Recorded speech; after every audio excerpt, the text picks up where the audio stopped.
me the questions? Oh, yeah. We have 31 viewers waiting. But what about all the people from Reddit? Did they know? We're going. Oh my god. And I won't be able to see myself. Oh, there I am. All right. So there's a little bit of a delay. All right. Total Drama Hour, Chris Potenza chat. Good luck, both of you. I'm so bad.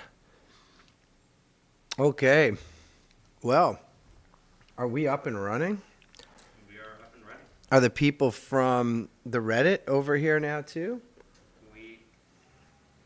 Yes, we are currently going up in viewers. We're at 54 and we're... All right. And how do I get the questions then? Are they... So they're on the chat here to the side. I'll be able to give you a... All right, guys. Hey, listen. Sorry about all the technical difficulties. We were all set up to do it on Reddit, and for some reason, it just wouldn't load for us. It just said error, error, error, error, error, error every time. So we tried, and then Charles, our moderator, said, why don't you do it off of YouTube? So I was like, all right. Let's do that. So we are here. Let's just wait for a few more people to come in. And while we wait for that, let's listen to something. Let's get ready. Let's do this. Where'd I put my one there?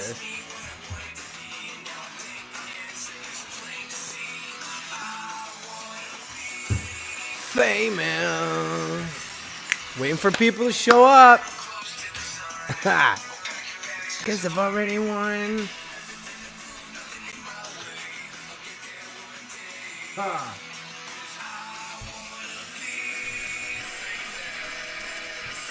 All right. Look at all the peeps show up. My God. I love you guys. It's been a long time.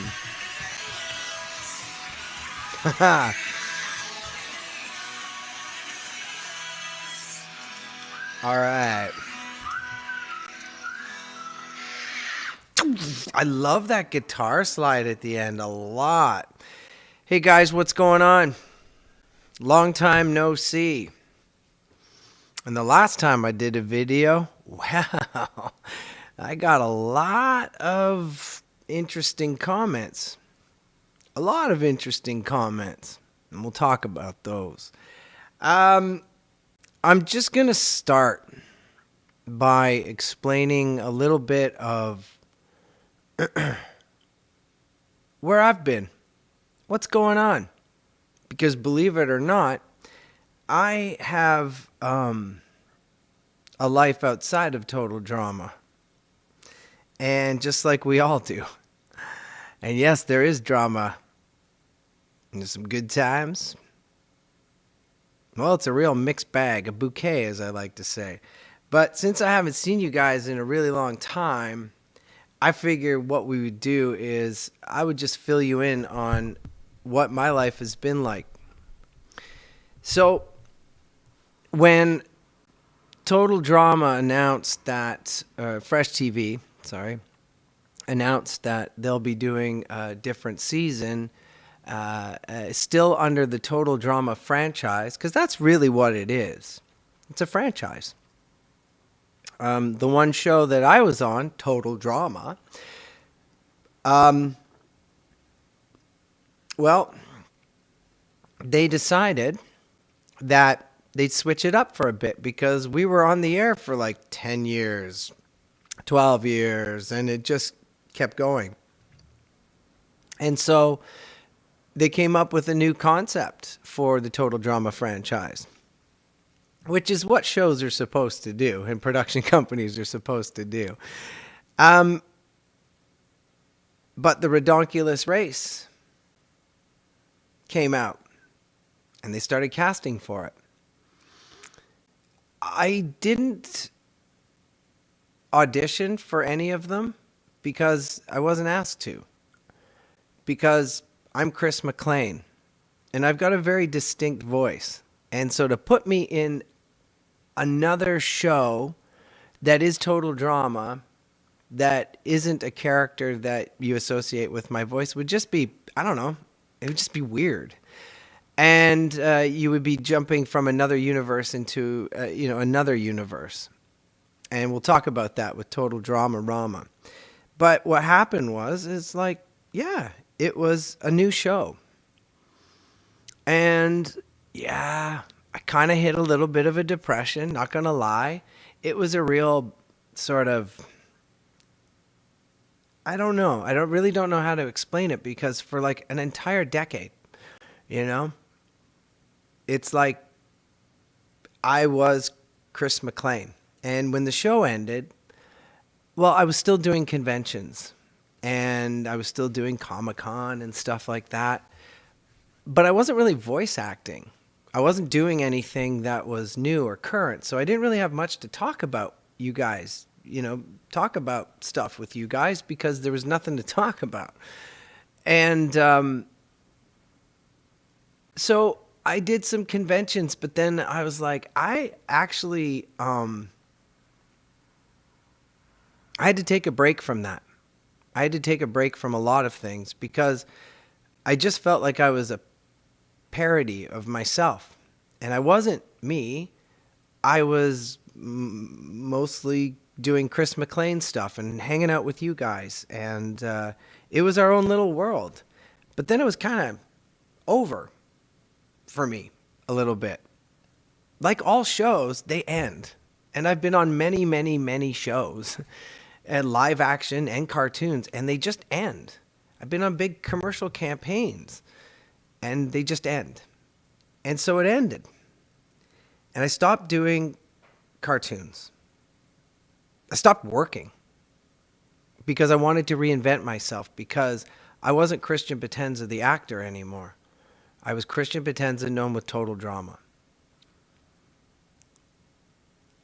And because I was so well known as that character, well, even casting didn't really see me for other stuff and other shows, because all they heard was Chris Mclean and Jude from 16, and I still get that. Like, I still get that a lot. It's like, I hear Jude and I hear Chris. It's like, yeah, because it's my natural voice. I went into a little bit of a depression, because as an actor, you get paid to look, sound, and think like you. I'm going to say that again, because for those of you that made comments to me, very hateful and hurtful comments to me, that hurt me immensely. You're attacking my work as well. And it hurt, because that's my voice. That's my legacy. That's my talent. And when you start hacking on that to an artist, it hurts. But I stopped. I just stopped. And I wanted to reinvent myself. And being front center stage and telecast around the world, like, it's hard to disappear and reinvent yourself. Because I hit a low, and I also just wanted to take a break. So I did. I took a little break. I didn't do any acting on camera or voice work. And I reinvented myself. Then I came back, and I had to find my voice again. I had to find that. Who am I? What is it that I'm actually doing here? And stuff. And also to, maybe there's some other characters, and maybe if, Fresh TV did another show that maybe I could audition for and use a different voice. Anyways, I took some time off, and I went back at it a little bit, slowly. And I started up my own studio, and I started teaching people how to voice act and how to find their voice and make their own cartoons and do some things that, they wanted to do. Because all I ever heard from you guys is like, man, you're such an inspiration. You're so cool. I want to be a voice actor too. I want to animate. I want to do cartoons. And I was like, amazing. Let's do that. So I started doing that. And I moved to a different city.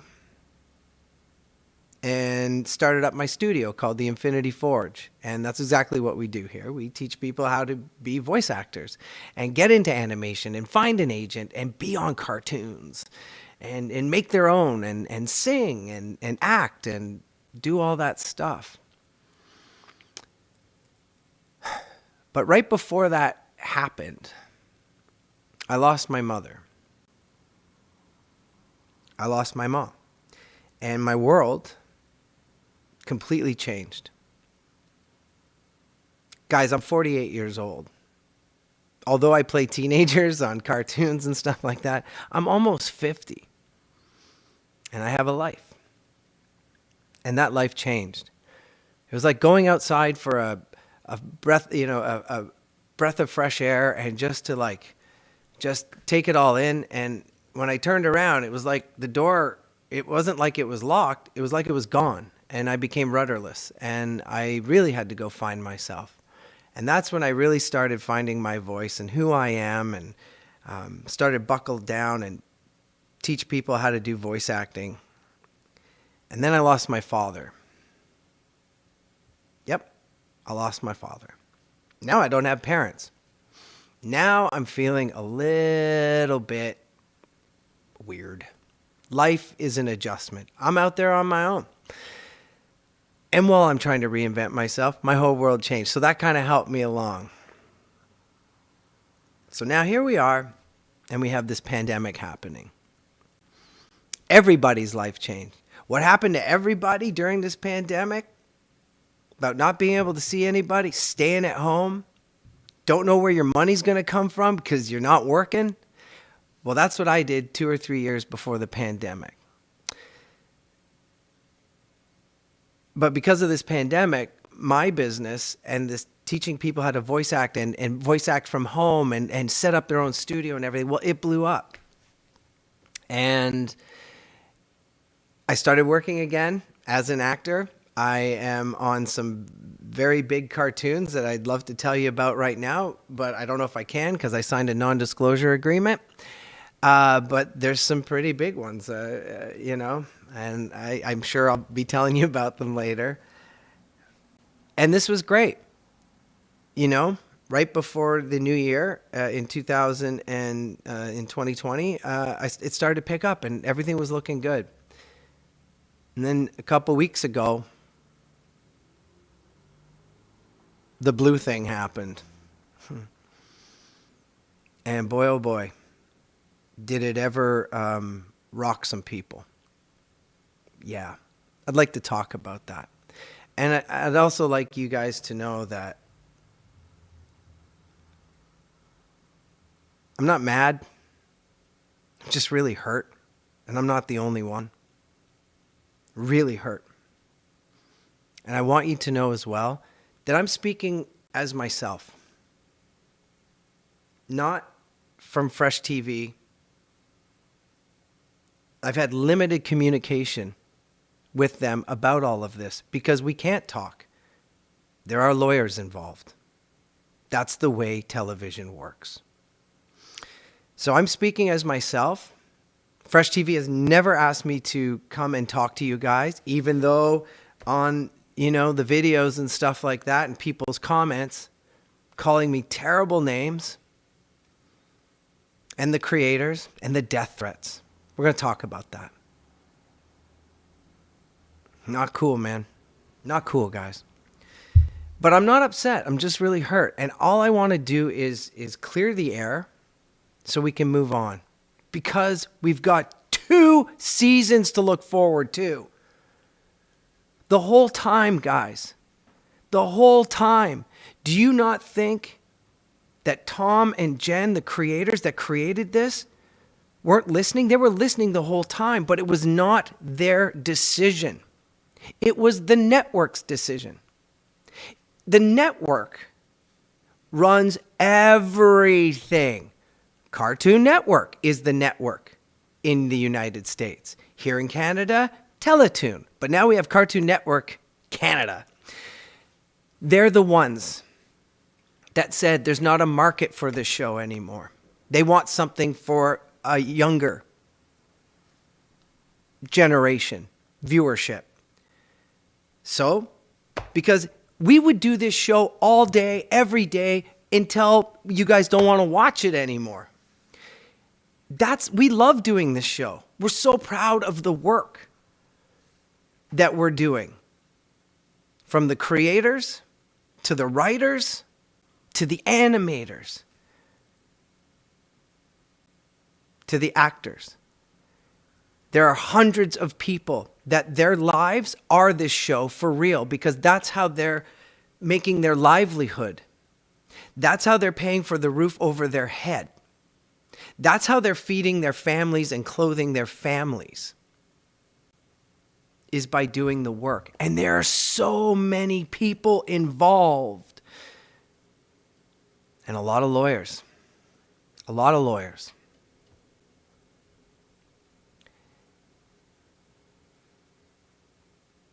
The death threats, guys. I have family. I'm the oldest one in my family right now because my parents are gone. But I have younger people who saw all these death threats. And even people writing on their, they had these videos out and they were saying, no disrespect, Christian, no disrespect, but blah, blah, blah, blah, blah, out of my response to what happened. I put up that video because I was scared at what had happened, because I thought it was just another fan art thing that shows up in my feed. And guys, there is so much fan art and everyone's doing something, and it's like an avalanche. It's just like so many videos and animations and fan videos and cartoons. Oh, I got a train coming by.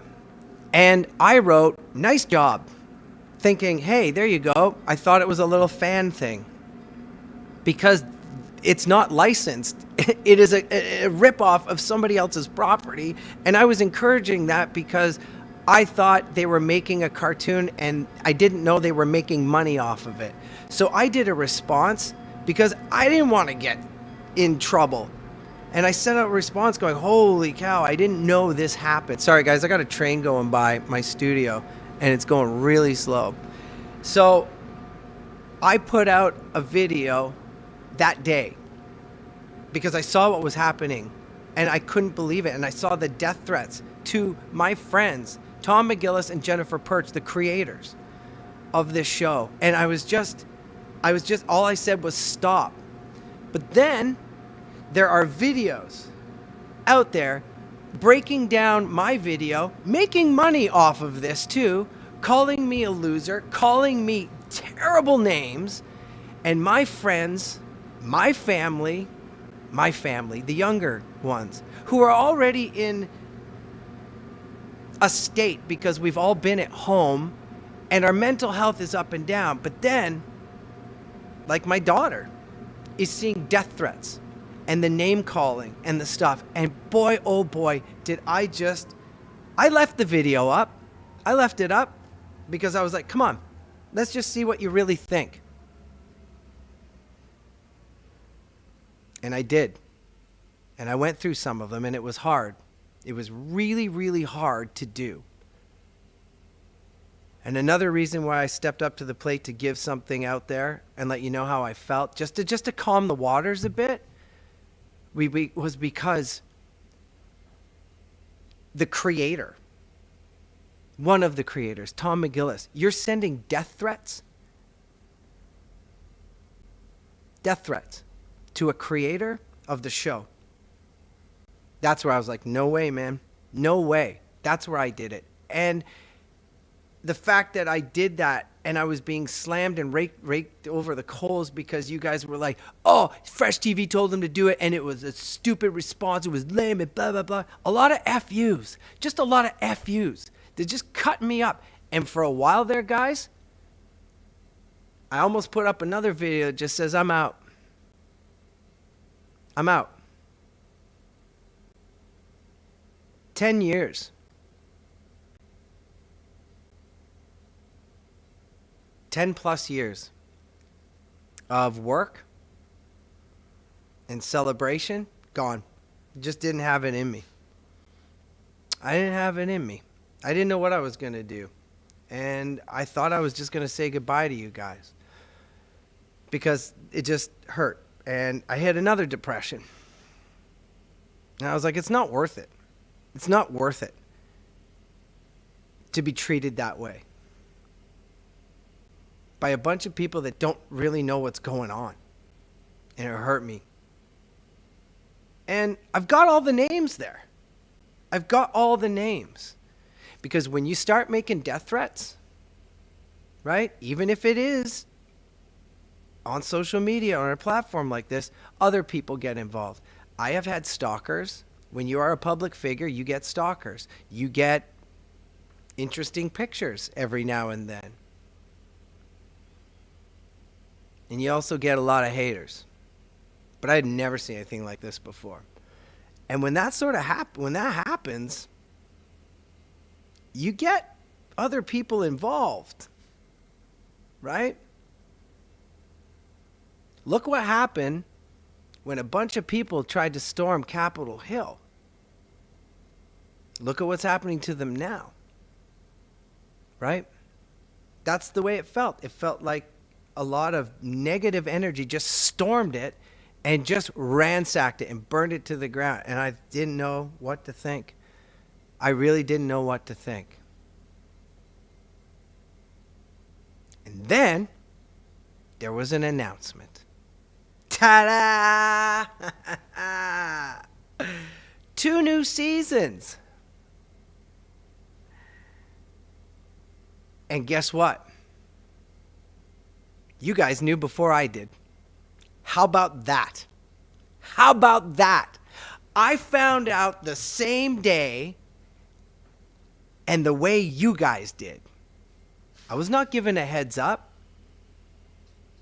but they had been working on this for about a year. More. Because that's how long it takes just to even to set stuff up.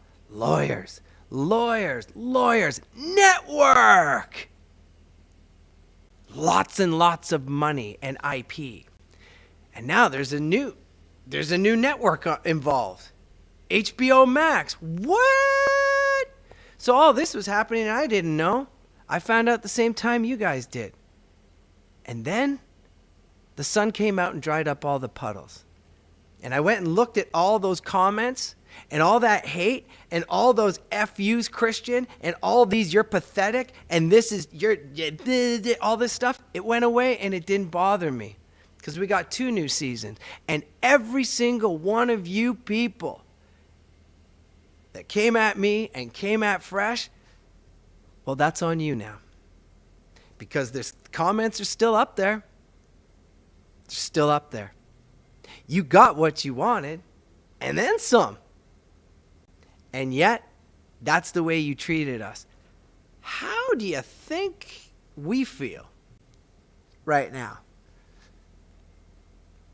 That's all I'm going to say on that, guys. That's all I'm going to say. Because I just want to move on from that. It was a terrible feeling, and it shouldn't have been. But that's on you.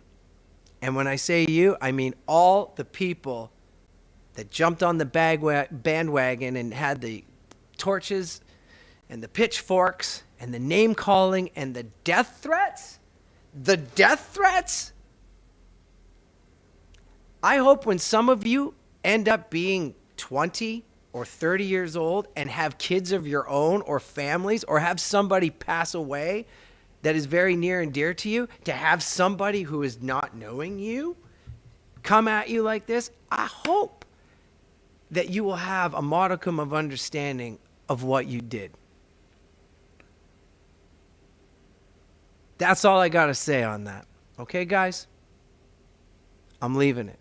But I had to say my piece because a lot of you did and nobody asked for it. But I'm here to answer some questions for you guys. I'm here to reconnect. I'm here to get the band back together. I'm here because I love my job. And I love being this guy. Being this guy's changed my life. I've been involved with Make-A-Wish Foundation 3 times, and 2 of those kids have passed away. There's some other people that this is all they got. This is all they got, and they're grateful. They're not hateful. They're grateful. So I'm going to stick with those. All you lovers, all you Total Drama hardcore fans, I'm here for you. I'm here for you. And we got some cool stuff lined up. But we're going to start by mending and healing. And please, I'm not going to mention it anymore. But if you can please take care of yourselves, okay? Think before you type something. Hold on, guys. A little bit of a train going on here. What's that? Okay. Benoit, my lovely, lovely assistant, and my editor, my everything, my buttons, is lowered my gain, so I'm going to bring this in a bit.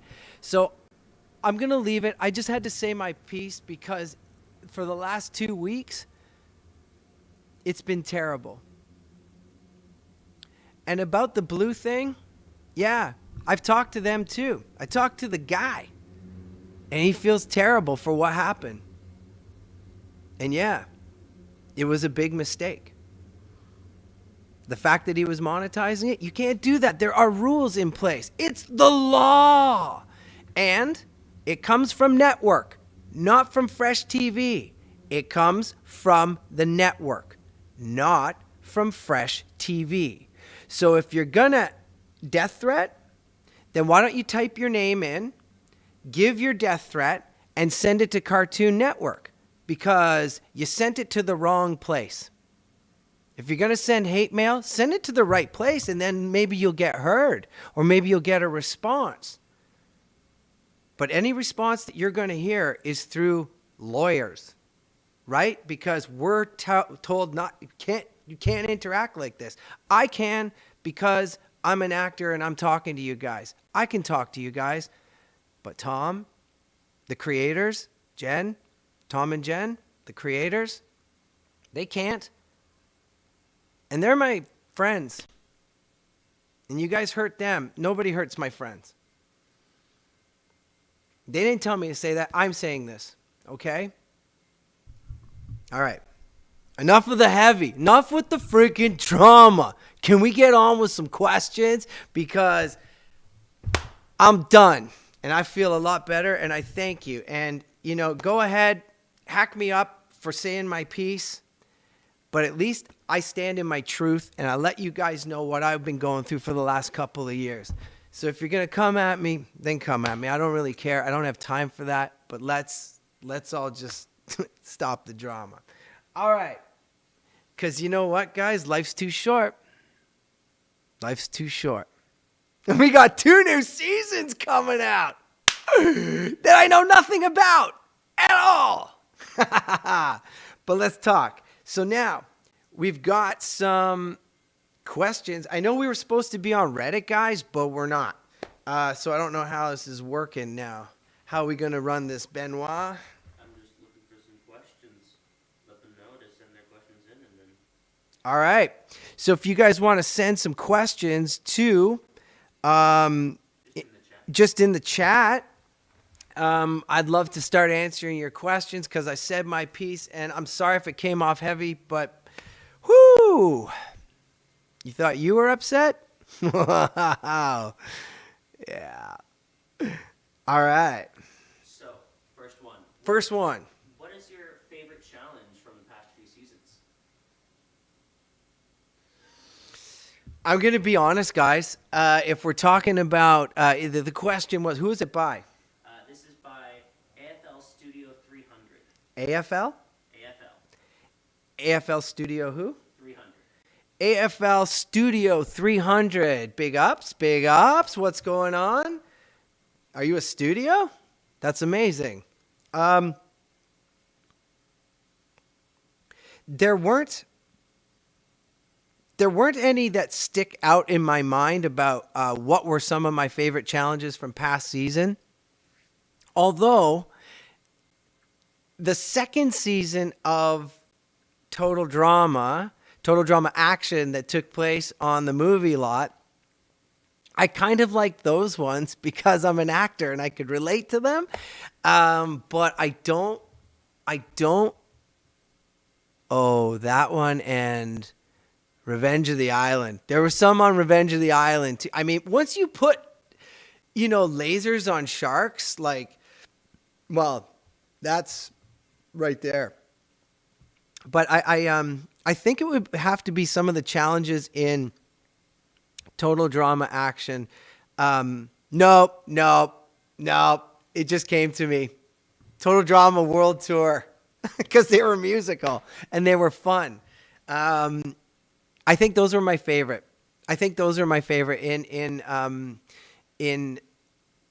that episode, in that season. Total Drama World Tour, those were my favorite because they were clever and I loved all the songs. And it was nice to see everybody just come to life. Even though I never got to sing, I was kind of bummed out about that. I think I had one that I did where I just sort of sang talk like Chris Mclean. And yeah. It was that first one in the plane. I don't remember.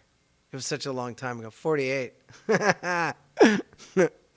Yeah.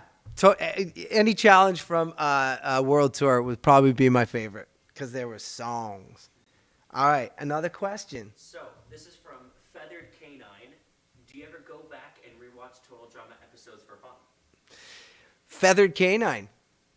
Is that them? Feathered Canine. Do I go back and watch episodes for fun? You know what? I hadn't. I hadn't for the longest time. And then during the pandemic, Total Drama, the first 2 seasons were up on Netflix. And my business partner, Stephanie Yelovich, who's an opera singer, who you'll be meeting later on, because we've got some really cool stuff that we want to do with you guys. Like, I'm talking really cool stuff. She had never seen it before.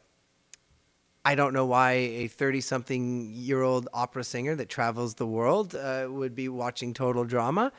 But I started watching it, and I watched the first season over again, and I was actually amazed at how good it was. I saw it from a different perspective. Years later, that would have been 13 years later, I'm watching it for the first time, and I noticed how much I got better because, you see, I didn't...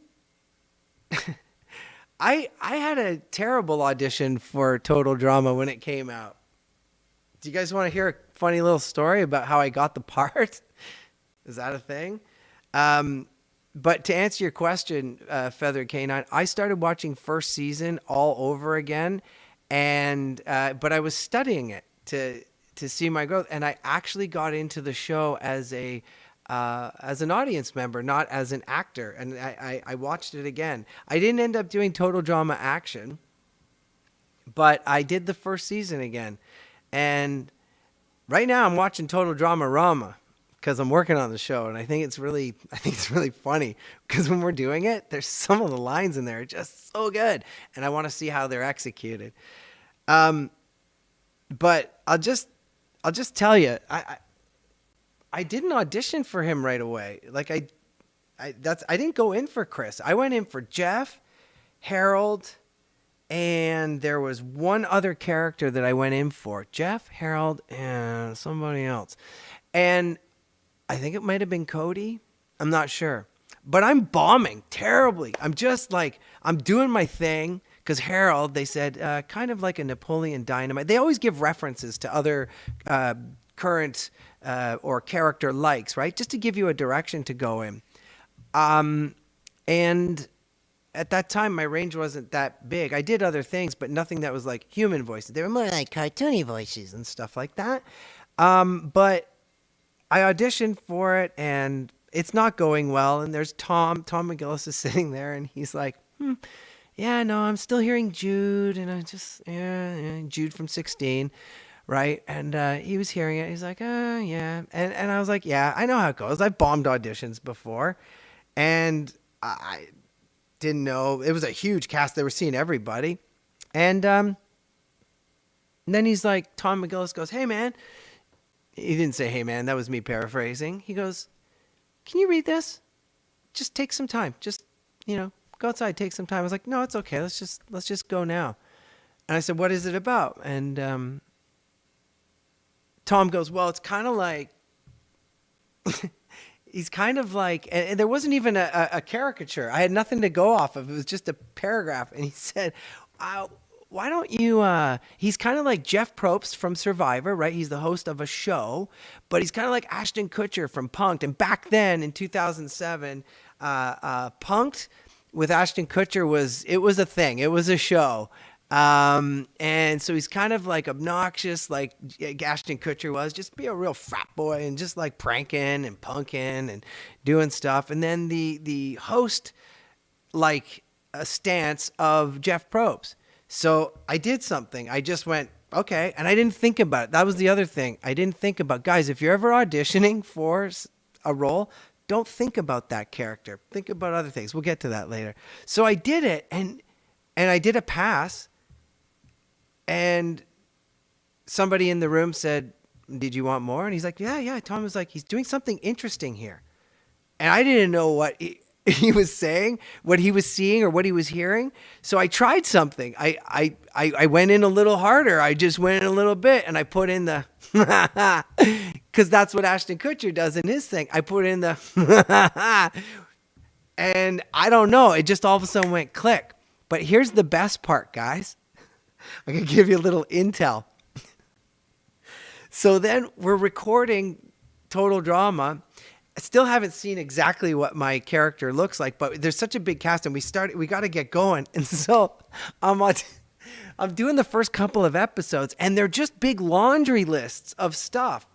And I was like, okay, so I'm doing the things. I was like, okay, contestants, here's the deal. 2 teams are divided into blah, blah, blah. The first one to go over, but I didn't sound like that at first. You should hear the first couple. They didn't sound good at all. We're trying to feel it out. And there was one time where there was one day, it just wasn't working. It wasn't working. And Deb Toffin, who was the voice director at the time, she said, it's just coming out flat, Christian. It's just coming out flat.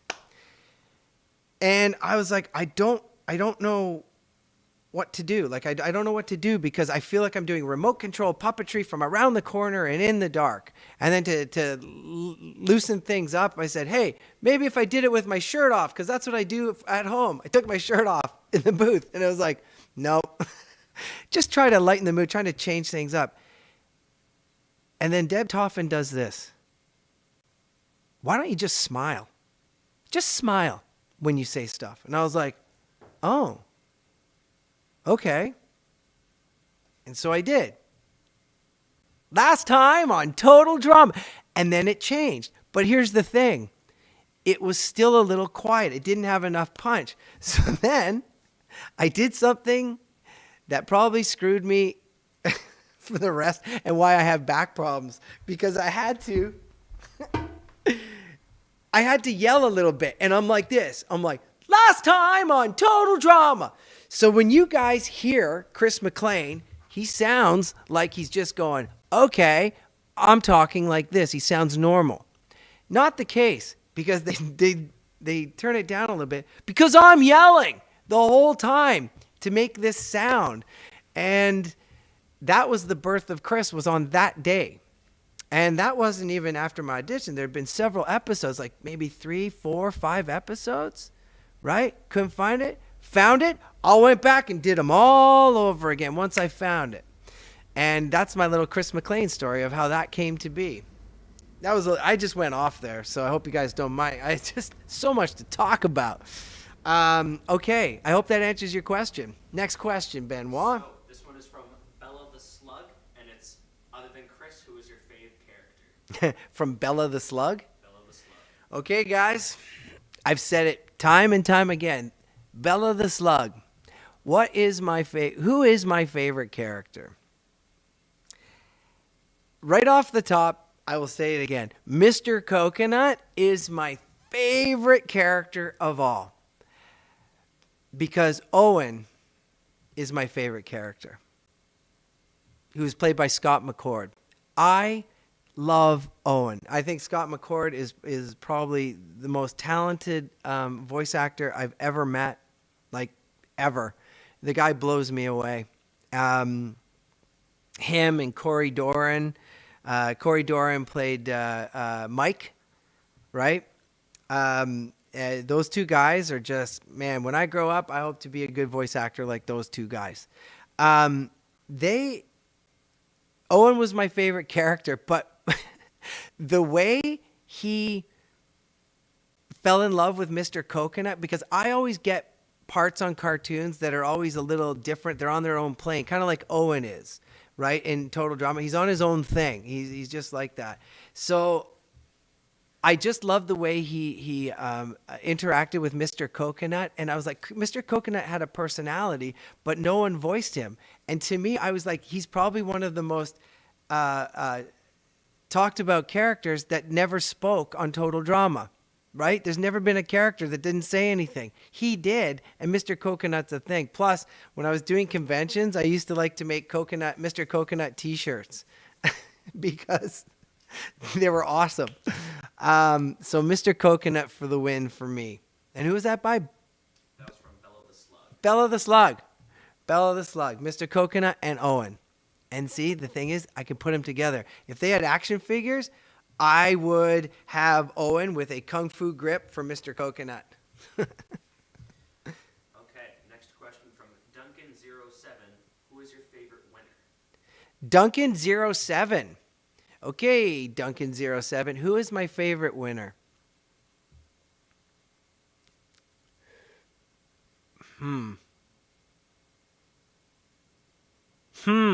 That's a good one.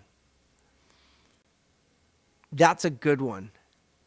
I actually don't know, because here's the truth of it, guys.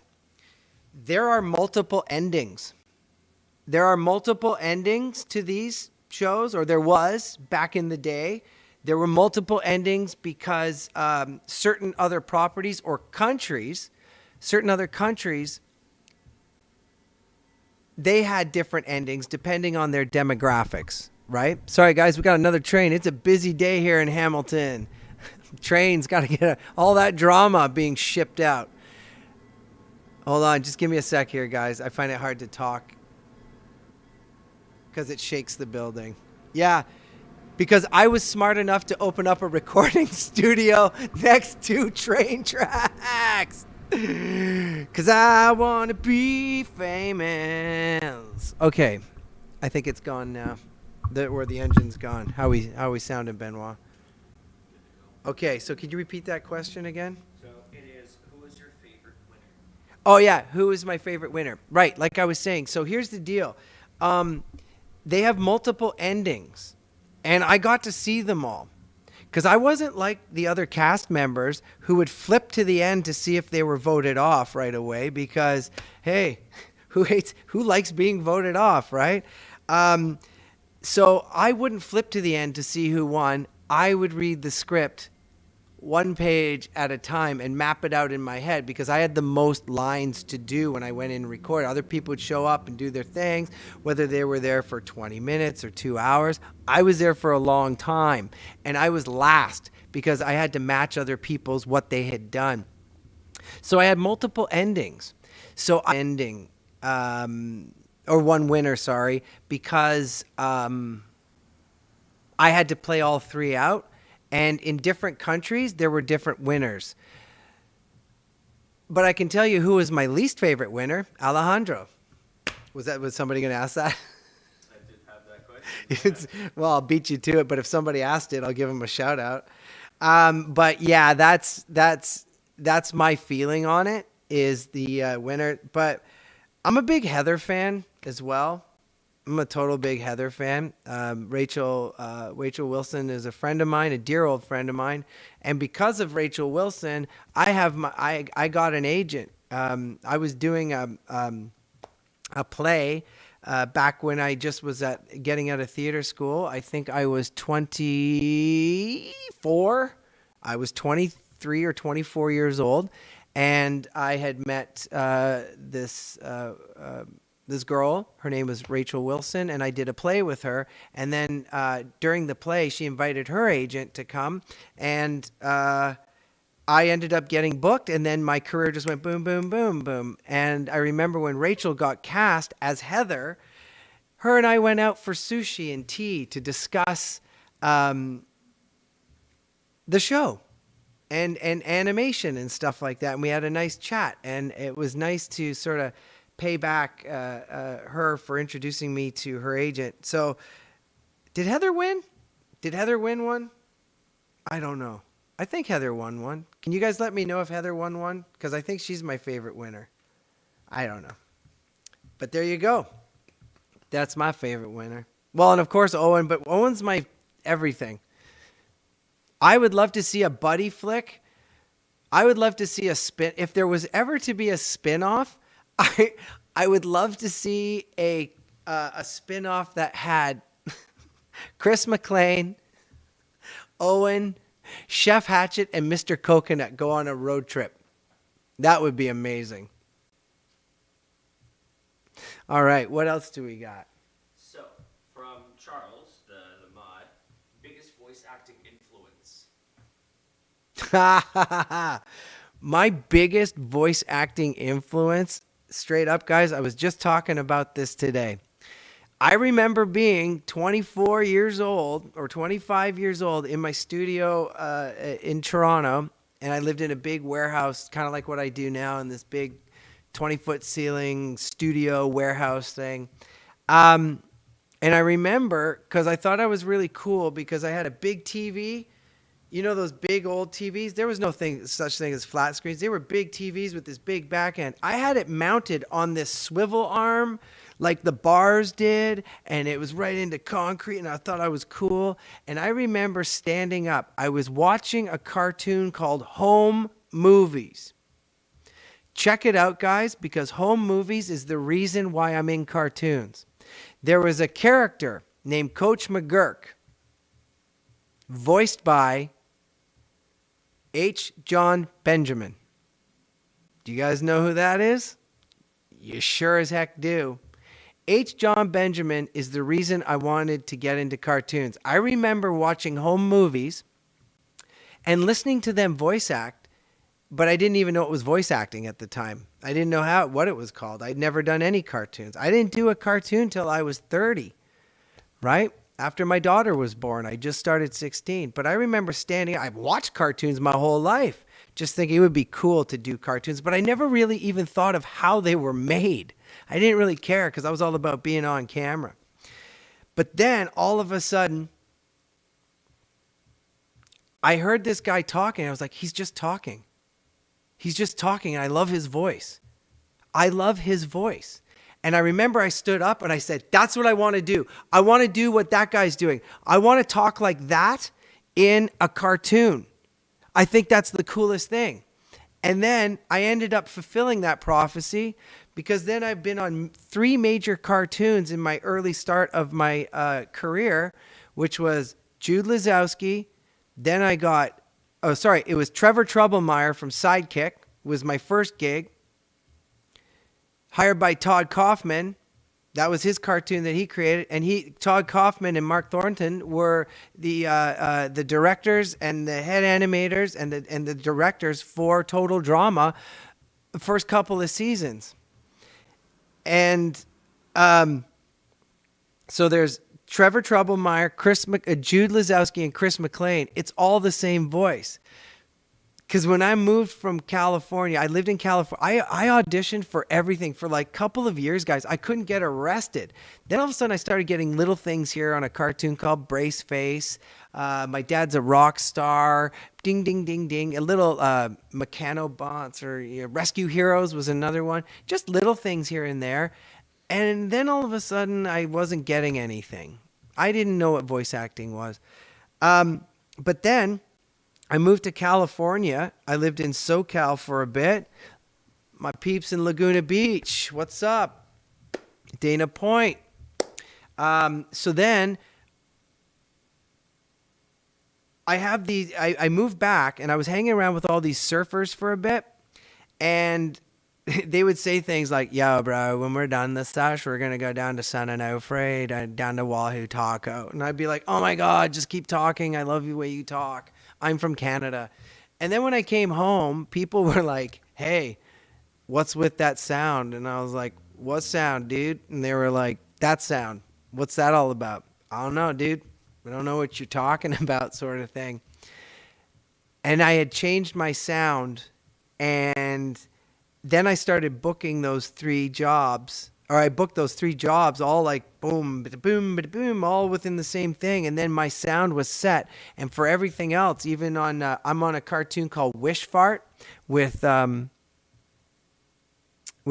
Mack, who plays Chef Hatchet in Total Drama Rama.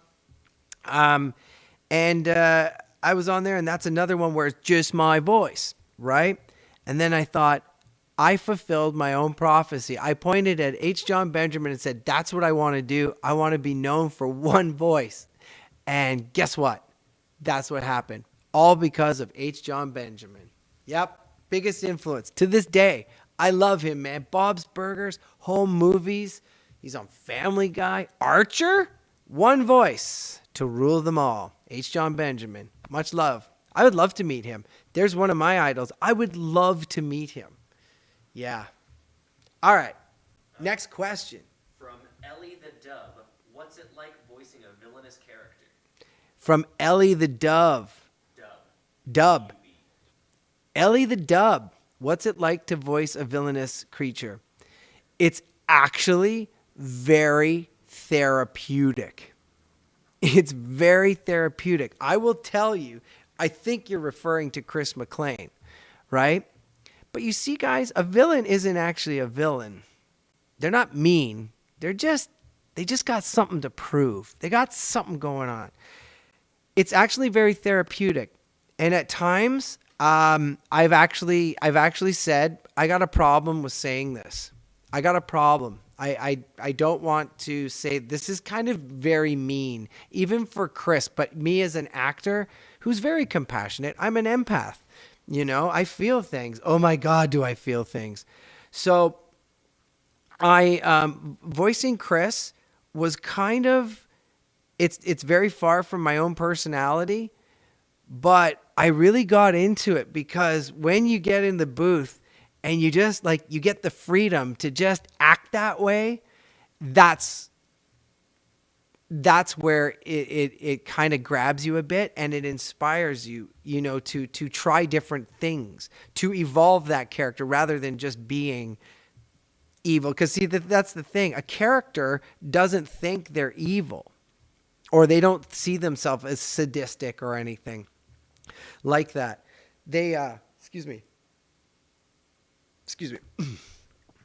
But to do that character, to play that character, and to have all that freedom and to say those things that you don't normally say, but now it's your job to say them.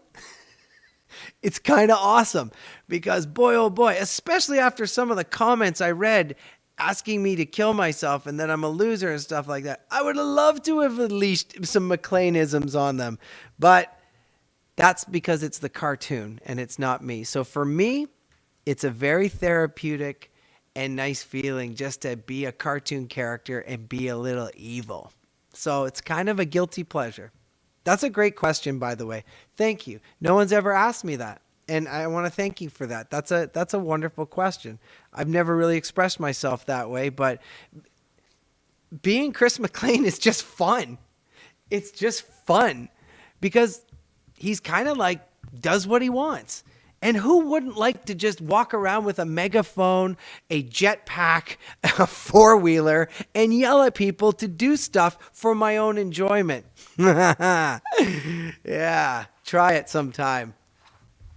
Okay, next question. So, Shadicus asks if there are any major bloopers and if they'll ever see the light of day. Oh, good question. Shadicus? Shadicus. What's up, Shadicus? Shadicus or Shadicus? Shadicus. Shadicus. Can you repeat the question, Benoit? If there was any major bloopers and if they'll ever see the light of day. then. There are some major bloopers, all right. Now, see, here's the deal. With with animation, we used to have this thing at the Christmas parties where we would play the Christmas blooper reel.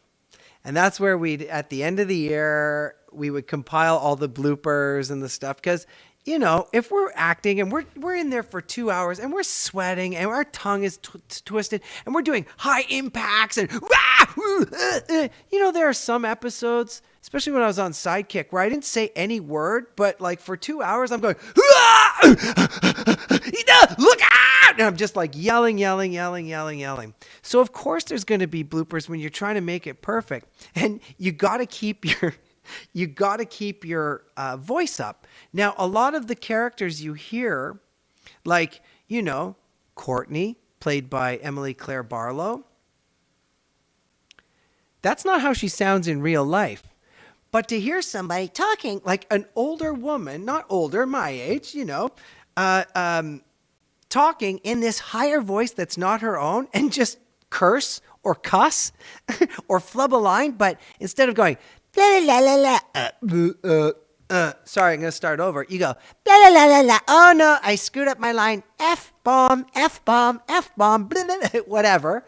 And to hear those in the voice, or the best is when we're in the booth and we've got all the actors around and you start doing imitations of each other. That's amazing. That is amazing.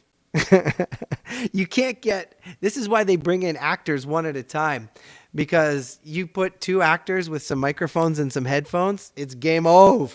Game over. But yes, I don't know. You know what though? I'm going to ask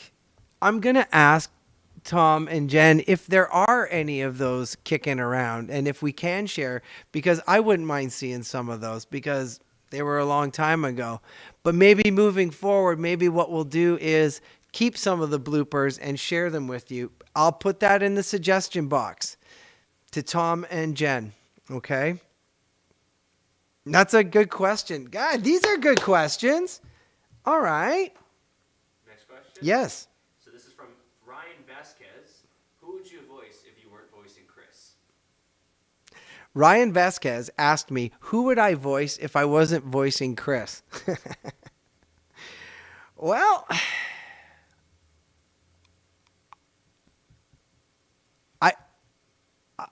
I don't know, because it's like I couldn't picture anybody doing them but the people that are doing them. I hold the cast of Total Drama in such high regard. These are some really talented people that pull off some stellar stunts. I'm going to just say Mr. Coconut. And guilty. I can't believe I'm going to admit this. Okay, I'm going to admit it. And I can't believe I already said it. Okay. So in my spare time, I work on other voices. I try to do an imitation of Owen, Scott McCord's Owen, because the intricacies and the stuff that he's pulling off are just unfathomable. Like, being as a person who knows how to do voice acting, you know, and knows where all the circuitry and the gears and levers are to make a sound and how it's done, I am blown away. And that's what I do is I would love to voice Owen just to give it a shot, but not to actually perform it, because it couldn't be that way. There's that character.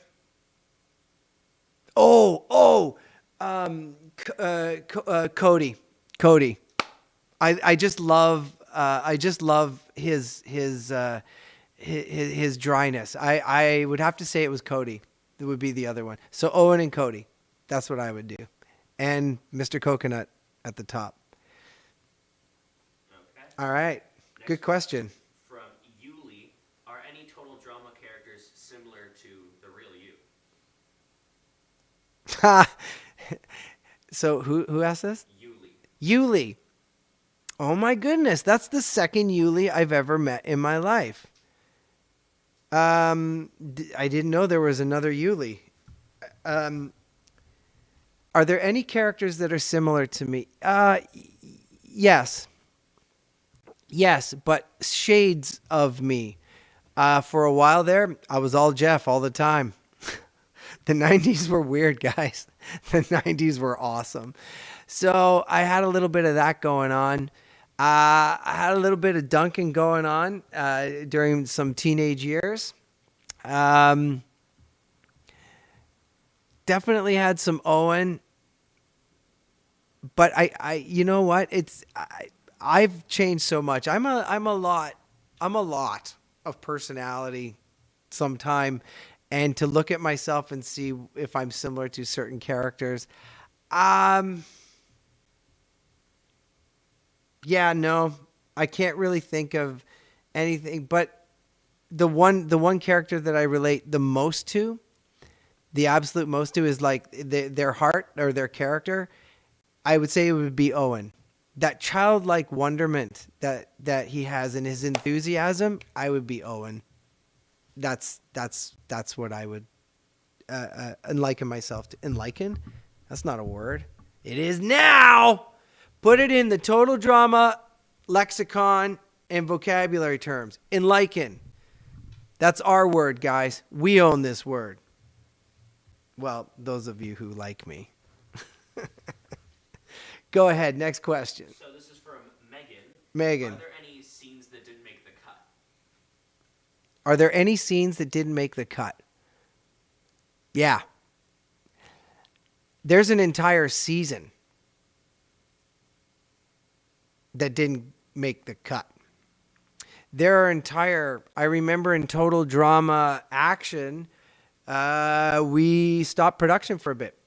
It wasn't happening. Like, it just, all of a sudden, scripts weren't there. No, I don't mean they weren't there. They were there, but it wasn't the show. And so we was like, okay, let's just, reformat here. And then it just clicked. It just all came in.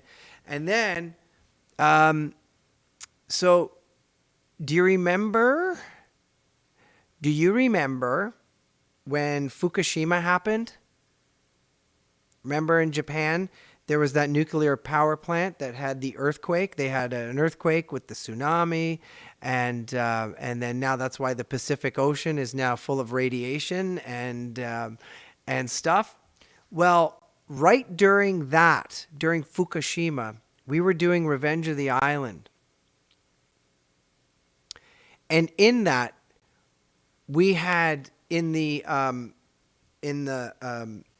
island, in the volcano, Chris had, the writers had put in that Chris had rented out the island with a whole bunch of nuclear waste. They rented it out so that people could stash nuclear waste in the volcano. And, well, with Fukushima happening,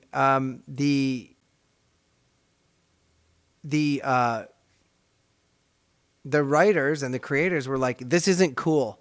This isn't cool that we're making fun of and having fun with toxic waste, nuclear toxic waste, in an island that is, for what was supposed to be fun, it was just not the right time. It was not the right time. So we literally stopped production again and redid it. So there's 2 seasons where it just stopped and we had to rejig. That happens all the time, though.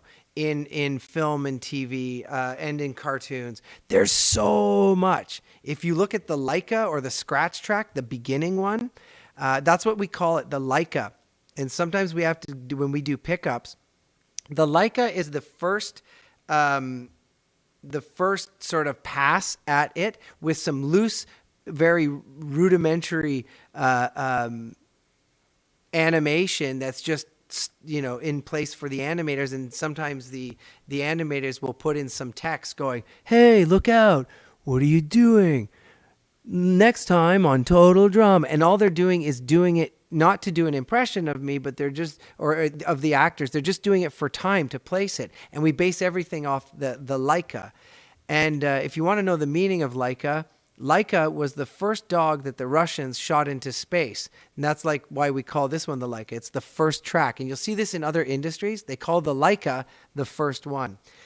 Sorry, what was it? Where was the question? I just sort of rambled there for a bit. It was if there was any cut scenes. Yeah.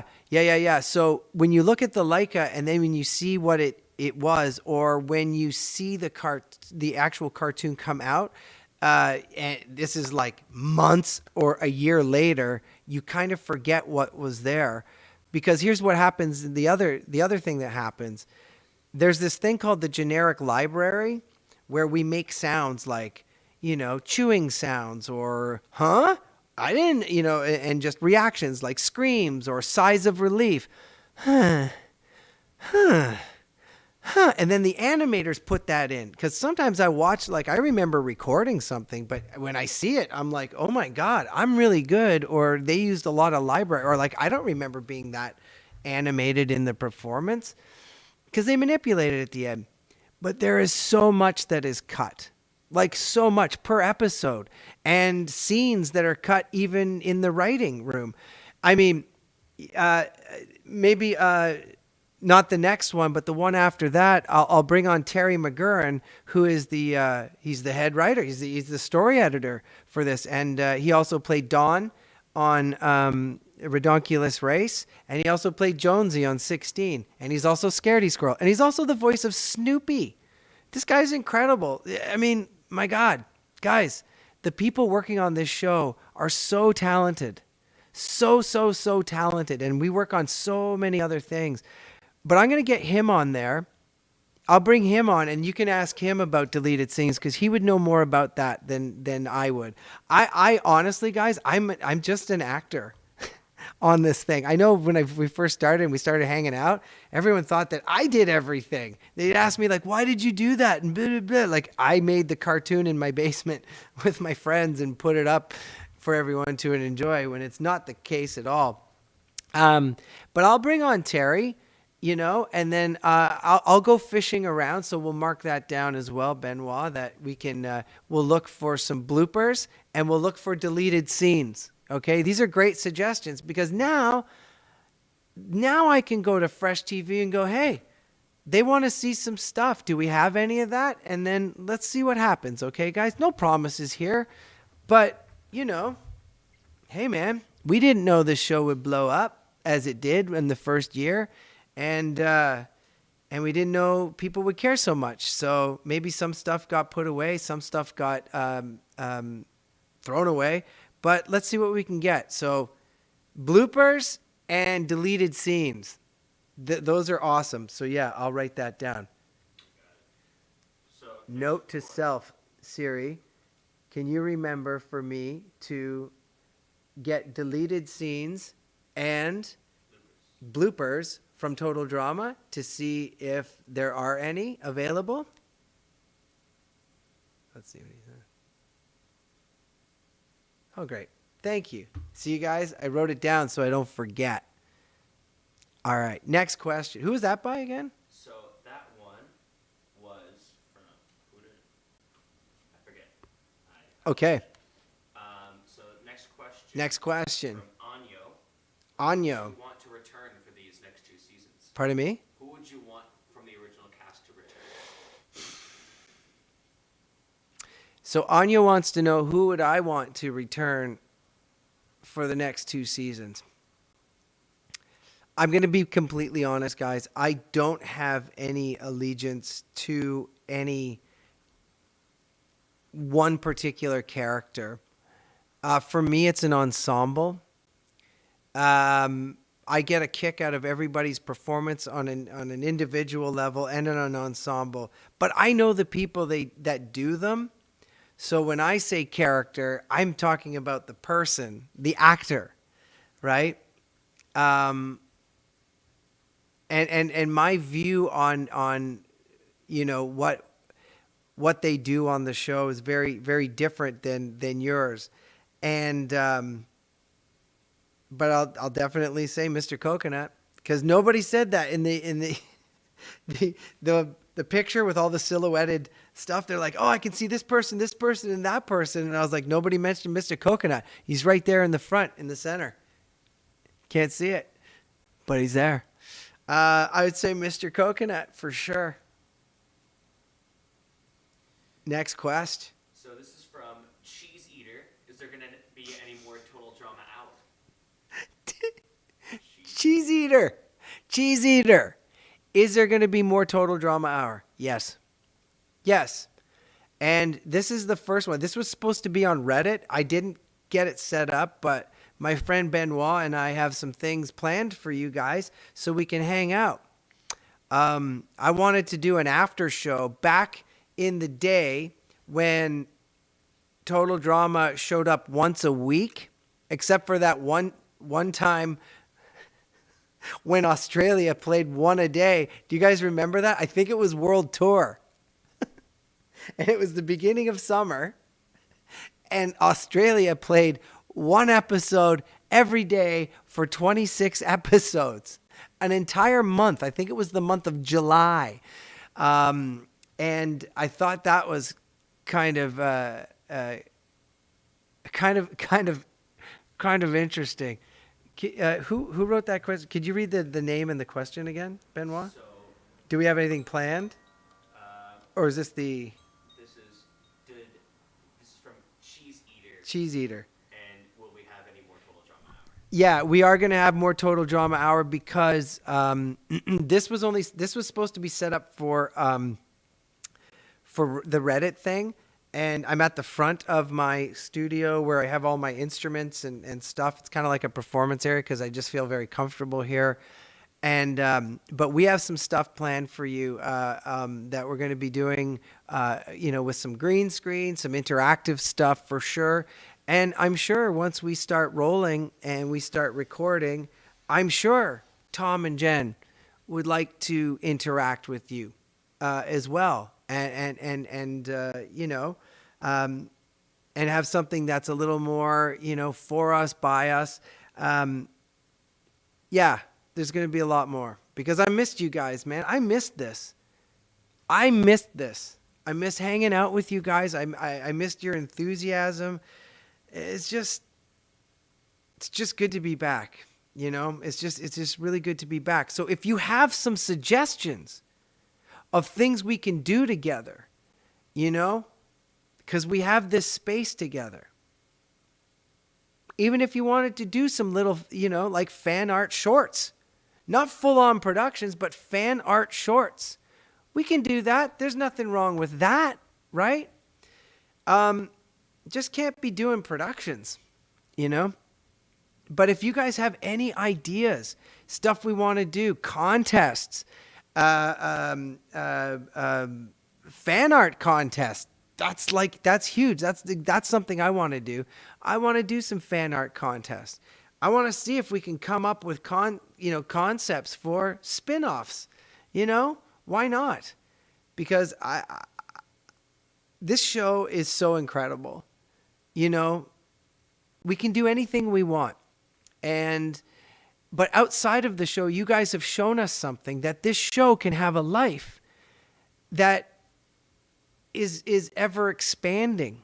Now, the only thing is, if you give me a suggestion for the show, well, I can't put it in there because I'm not a writer on the show. And also, that's your idea. Our ideas, or their ideas, I have some input, but only when I'm in the booth. And that's like, how would Chris Mclean say something or do something? That's the only thing I have any say in. But you guys have shown us that we can create something that doesn't take away from the show, that has its own life. And I would really love to hear, you guys are the best fans in the whole world. This has never happened. We have broken so many world records, just even with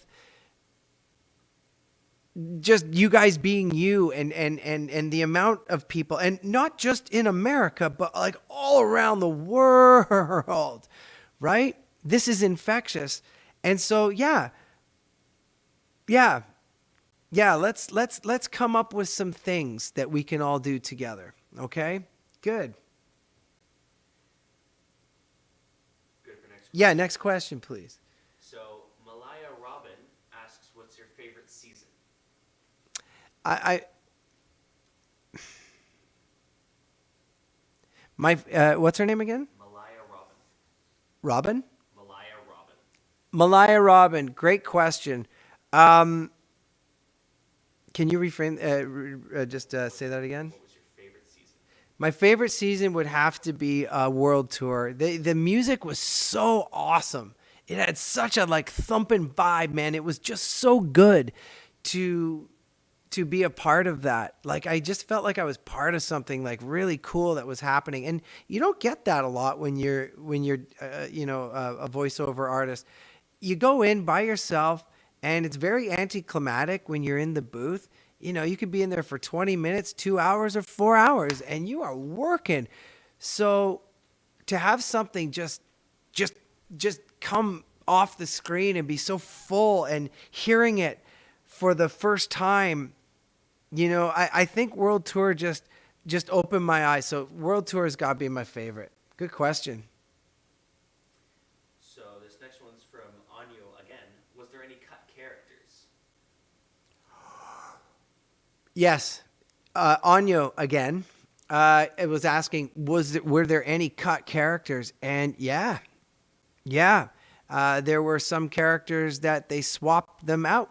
They swapped out the actual character, and then like with Total Drama Rama, they didn't change the characters, but they changed the universe was different, and the characters went younger, and so with some of the characters, they had to recast it, and they cast little people, not little people, younger people.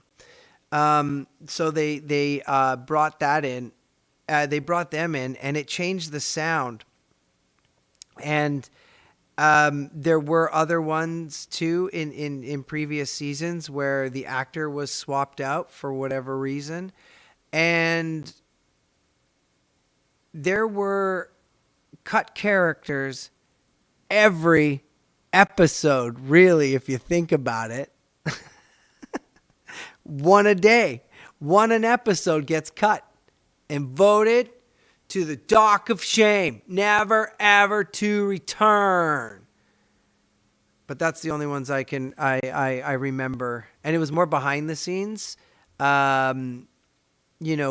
the shift up of actors, and but the characters that showed up on set or on the actual cartoon, nothing changed there. Yeah. But I'll ask that. I'm going to ask again. I'm going to ask. I'll ask Tom or Terry. Terry McGurn would know. Terry McGurn would know. So we're keeping these questions, and I'll bring on Terry next time, and then maybe he can answer these ones further. But keep asking them, and and they're here too, because I'm sure somebody's going to comb through that too. All right. Next question. So, Game on Noah asks, "What's your favorite Chris Mclean line?" Oh my gosh. Okay, so who asked me again? Game on Noah. Game on Noah wanted to know what my favorite line was. And I can't remember, but I remember it said something about muchacho. I know I said, blah, blah, blah, blah, blah, muchacho. And I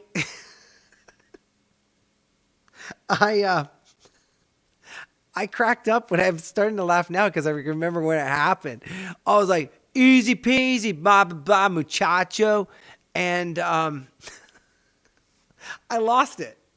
I absolutely lost it. And it was so fun to say. And I still say muchacho to this day. I'm like, what's up, muchacho? But I can't remember the full line. If somebody can remember what that line was, I remember I said something, blah, blah, blah, blah, blah, blah, muchacho. Something like that. If somebody could find that and get it to me, I will send you an autographed Chris Mclean something, because I've been trying to think of that question too. So if whoever can find that, the first person to get it to me, I'll send you an autographed Chris Mclean something, whatever I got kicking around. That would be great. And, to answer that person's question that's saying, will there be more? Yeah, there'll be more. And we'll be doing contests. And you'll be able to talk to some of the other actors. I want to know who you want to talk to. And I'll ask them if they want to do this, okay? So give me those people too. Because you know what? They missed you too, guys. We didn't want it to end. But now we're coming back. All right, next question. It's getting cold in here. It's getting cold in here. From Aqua YT, were there any improv lines? From Aqua YT. Yes. Aqua YT asked, were there any improvised lines? Yes, there were improvised lines. I know for a fact Scott McCord plays Owen. Whew. That guy's good. I know I've had a few, but it's kind of funny though. They'll come in. Sometimes they'll be improvised. But to tell you the truth, after the first year, the writers get a sense of the actors and they write for them with their sensibility. It's kind of neat how it took over, and we didn't have to ad-lib or improv some stuff. But there is this thing called walla that we have to do. It's kind of like background noises, or sometimes they just say, yeah, do an alt, right? So they're not really improvised. They're more alternate. Let's try that line this way. You know what? Let's change the verbiage or the wordage. Let's try it this way. And then they pick later. So that's constantly going on. But the improvised stuff, yeah, because that's what voice acting is. What you bring to the table. And sometimes when you're in the zone, because if you have the character, the voice just comes. That voice may ask for an accessory to be lent to it, which is an accent, a dialect, or speech impediment, throaty qualities, nasally qualities, and the like, right? Toothy qualities. And those are accessories. But when you're in the zone, I'm not actually reading lines because I know it so well. I'm actually just running out a scene and I pretend that the microphone is a camera, right? And I'm just like, blah, blah, blah, blah, blah. And we just look at our scripts and we just catch it because we've rehearsed it a few times that, yes, improvised lines and isms come out all the time. And if it goes too far, they'll be like, I like that, but just stick to the script is what they'll say. Or have at it, or we're going to go with what you did. And they'll say, mark that one. So yeah, that happens all the time. Good question. Good question. Who's that by? That was by Aqua YT. Aqua YT. Great question. Good question. Because that goes right into voice acting, which I could talk about all day. Talk about talking. Weird. Okay, next question, Benoit. So, Candela Amoros, what is your thoughts on the Chef X Chris relationship? Okay, repeat that for me again. So, Candela Amoros wants to know about the Chef and Chris relationship. Wants to know about the Chef and Chris relationship. What do you think about that? I actually love their relationship. The relationship between Chris and Chef is it is a little bromantic. It is a little bromantic because how they ended up together, I don't know. I don't know. It just works. They are two different archetypes of personalities. Like they're just two different ones. But if you watch the show, what I like about it is Chef is just, if not even more twisted than Chris, right? Because Chef also likes torturing the campers and pranking on them and just being chefy about it. But he also likes to get back at Chris too. So he's just a curmudgeon. But I like their relationship because they actually have some touching moments. They make fun of each other. They put up with each other while the show's on. But I think deep down, they actually really care about each other in a weird sort of way.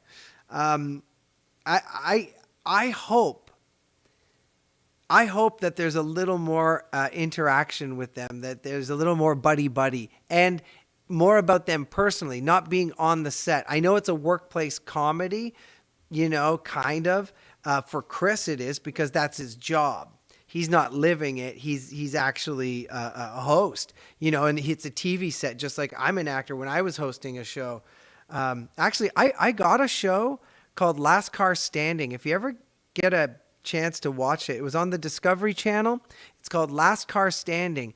And I was the host of this show. And what happened in this show was people would compete with their beat up jalopy lemon cars that are just on their way out, and they would compete with all these things. And because I've been Chris for so many years, I got hired in 2013 to play the host of Last Car Standing, where we would take people's cars if they didn't compete or didn't finish properly. This big crane would come and pick up their car and spike it, and I felt like Chris Mclean, but live action. You want to see Chris Mclean in live action? He's got a megaphone, and there's people doing crazy stunts with their cars. And check that one out. But to get back to your point, I would like to see Chef and Chris a little more of their personal side in the new seasons, if I could. That would be a request of mine because I love their relationship. It's kind of neat, and there's a lot there. I like their relationship, and I think those two would do anything for the other. Yeah, I like that. Next question, Benoit. So, next question from Sean Holiday. Did you have any involvement in the Redonkulous race? I had nothing. Sorry, Sean Holiday? Sean Holiday. Sean Holiday wanted to know if I had anything to do with Redonkulous race. And the answer is zero. Zero. I didn't even audition for anything. And then when the show was on, I think there was one episode where Chris Mclean was reading a newspaper, and that was it. That was it. I didn't have anything into that in that show. I checked out a few episodes, but I was going through a real depression at the time, so I didn't really watch any cartoons. I went and did other things, like make furniture out of junk, and lived in a shack for 2 years. It was amazing. We'll talk about that later. But I didn't have anything on that show. I can't remember if I did or actually. I don't think so.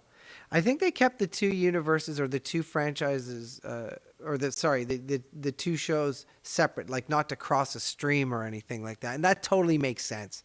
That totally makes sense. If you were to put me in Redonkulous on anything, I think it would have just changed it.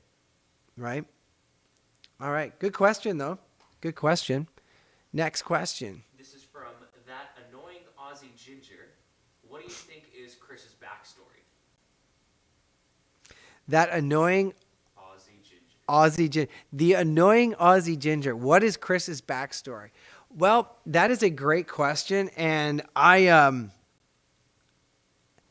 know that there is probably a greater backstory in this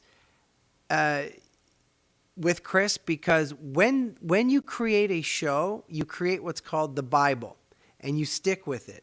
And when the Bible was created, I didn't even know I'd be auditioning, because that was probably created like a year or two before I even auditioned, and I knew nothing about it. We do know that he used to sing in a boy band, right? Kind of like Ricky Gervais sang in a band. But yeah, he was in a boy band. And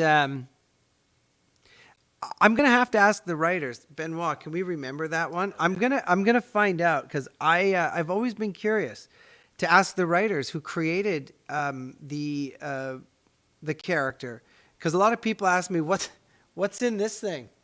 I don't know. That was part of the thing, and I started making these for conventions and cons. I had somebody make a bunch of these before me, and I just put little crystals in it, like little cool little quartz crystals and stuff like that, because I'm into that stuff. But I don't know if that's even a pouch or if that's just like a pendant or a stone Or like a clam. or a clam. Yeah, I have no idea, but let's find out. I'm gonna find out what the backstory is, and if you guys have any sort of suggestions on what you think it might be, I'd like to hear those. So why don't you hit me up with those, and I'll ask them too. I'll ask Terry. I'll ask no, sorry, because Terry was not on the show then. I'll ask Tom and Jennifer what the backstory is, and if I'm allowed to disclose that. Good question. I'm curious now. The hunt for the real Chris McClean. Next question. So this one's a little less total drama based, but Andrew Hager asks if you're still offering voiceover work for aspiring artists trying to make it in the entertainment industry, even if they make no money off their work. And who asked this? This is from Andrew Hager. Andrew Haggard. Haggard? Hager. H-A-G-E-R. Hager. Andrew Hager. You want to know if... can you repeat the question again? He wants to know if you are still offering voiceover work for aspiring artists trying to make it in the entertainment industry. He wants to know if I'm still offering voiceover work. So if you lend voice. Yeah. If they would lend voices. If you would lend voice even if they make no money off their work. Oh, sorry. Do they want to know if I... So are you still offering voiceover work for aspiring artists trying to make it in the entertainment industry even if they make no money off of their work? Yes. They're asking if they make money off of their work? Like, if I'm offering lessons? Wait, I'm confused. Let's say lessons. I think that means if you're offering lessons and help for that. Yeah, so, okay, yeah. If I'm offering lessons or how to get into, yes, I am. Very much so. That's all I do here.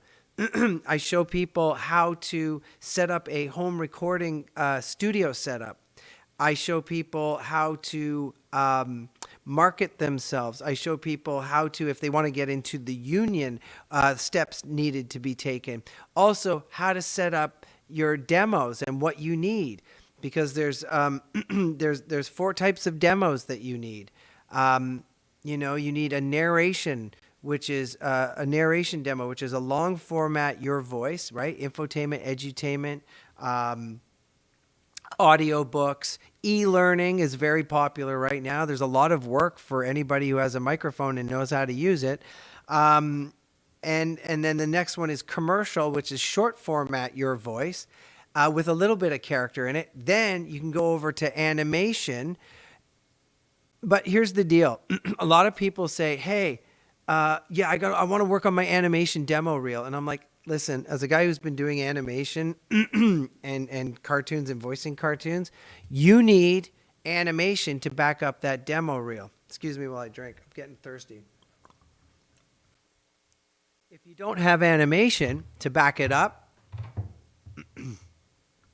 then it's just a character reel. So that's what we call it, character reel. And that's where you set up your library for all your characters and you display them in a format so that on your demo reel, which is a demonstration of your abilities. So now we've got the 3, right? We've got narration, commercial, and character, which is animation. And the one after that is video games and apps. I totally am teaching people around the world how to get into this. If you are interested, if you go to the Infinity Forge Facebook page, the Infinity Forge Facebook page, and on Instagram, and get in contact with us, we will be talking about this because we're going to be doing a lot of our lessons on YouTube. And if you're interested, because right now I am teaching all over the world. I'm teaching in California. I'm teaching in Jamaica. We're teaching Jamaica how to do stuff. I've got some clients in England. I've got some clients in Ireland. Got some clients in Italy. Hoping to get to Australia, man. I can't wait. When the conventions open up, guys, when I'm allowed to fly out of here and come see you, I'm going to go to every convention possible, and I'm going to try and bring all my friends with me. But yes, I do offer that and a lot of mentorship and a lot of hey, would you like to produce your own content? If you'd like to make your own cartoons and if you'd like to make some money at it, there are ways. But there is definite ways to make money as a voice actor in non-union and union world. And yes, I offer those. If you'd like to get in touch with me, go to the Infinity Forge Facebook page and message us there and we'll get back to you. Okay? But yeah, more on that later. Oh boy, we're all going to be voice acting. All of us. It'll be fun. Next question. That was a great question. So back to Total Drama. Zach Gaxiola asks, what was the funniest moment of the entire Total Drama series that you had fun recording?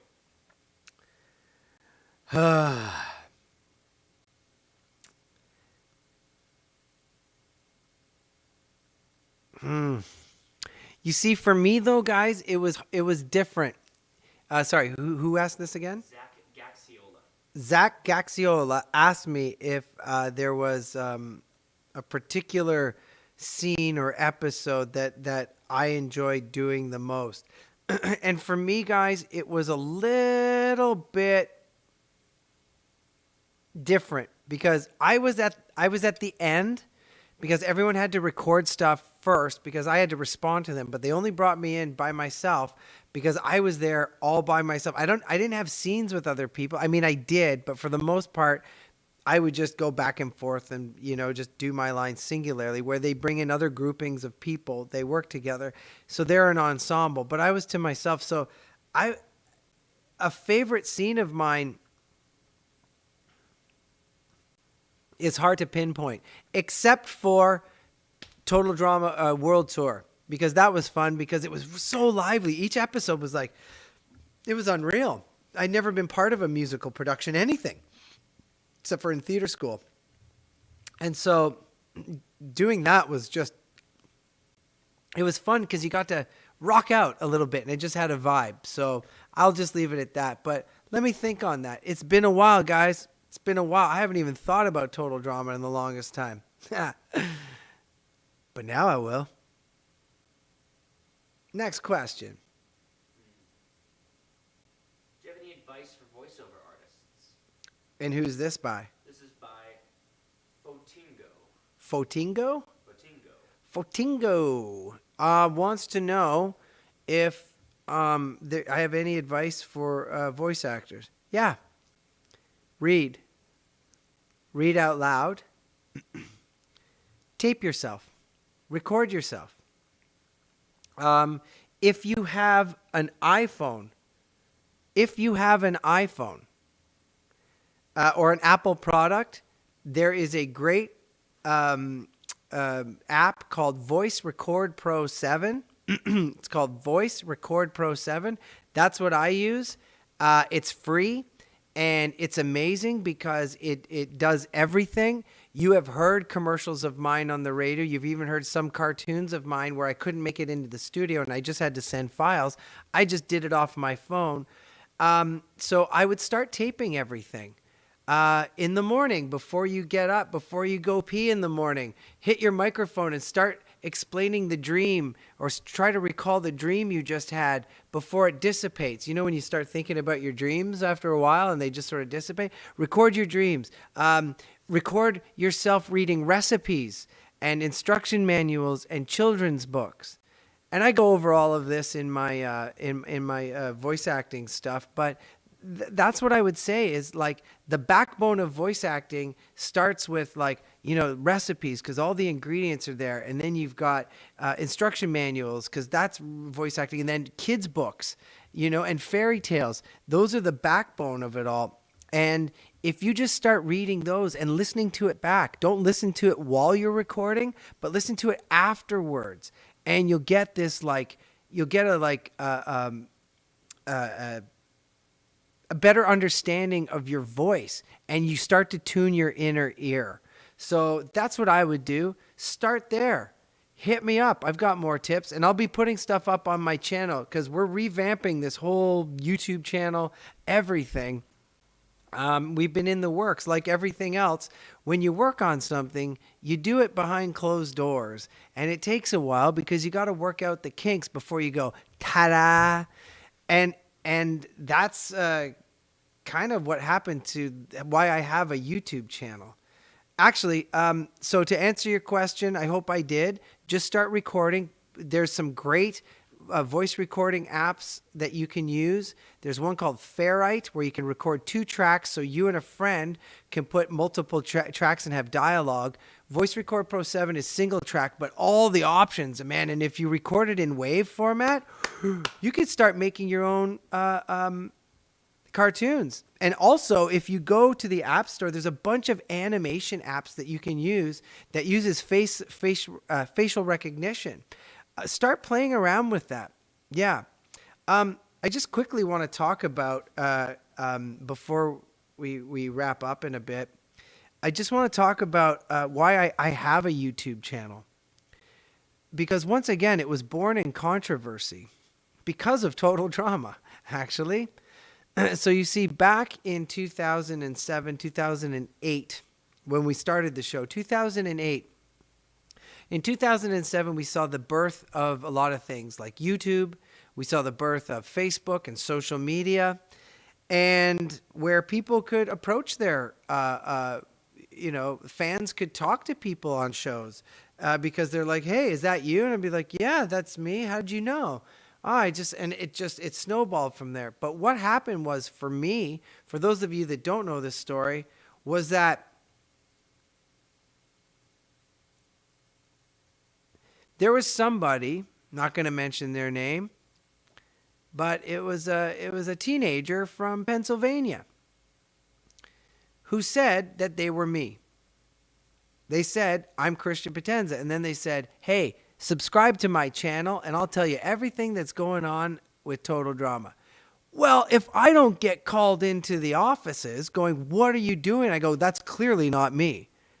And so I contacted this kid and I said, hey, can I get my name back? Because I'd want to start up. And they said, no.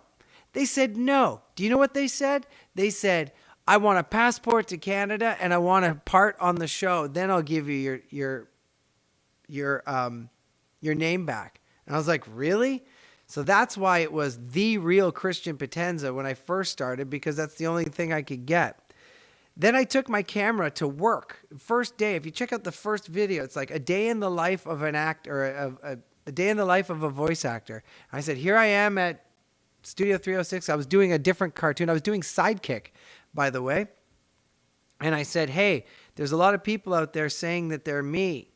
And that's not true. And I'm getting in trouble for what they're doing because they thought I was punking. And so you can hear that it's clearly me and you see my face. Anybody else that says they're me, don't listen to them. Then I put it up and all of a sudden, boom, it blew up. And I was like, all I did was wanted to clear my name. I didn't think it would blow up. But then I'm getting pressure by fans and stuff like to do stuff. I was like, I don't know what I'm doing. I've never done this before. I don't know what's going on. But then I started running some contests and everything and it was cool. And we had some fun. But the thing was, once again, I got hated on by this kid, and then he started threatening me and everything. And like, that's the whole reason I have social media and stuff, is so I can interact with you guys. But I never set out to do this. Like, it wasn't something I had planned to do because I'm an actor. I've got like a whole other life, and this became a job.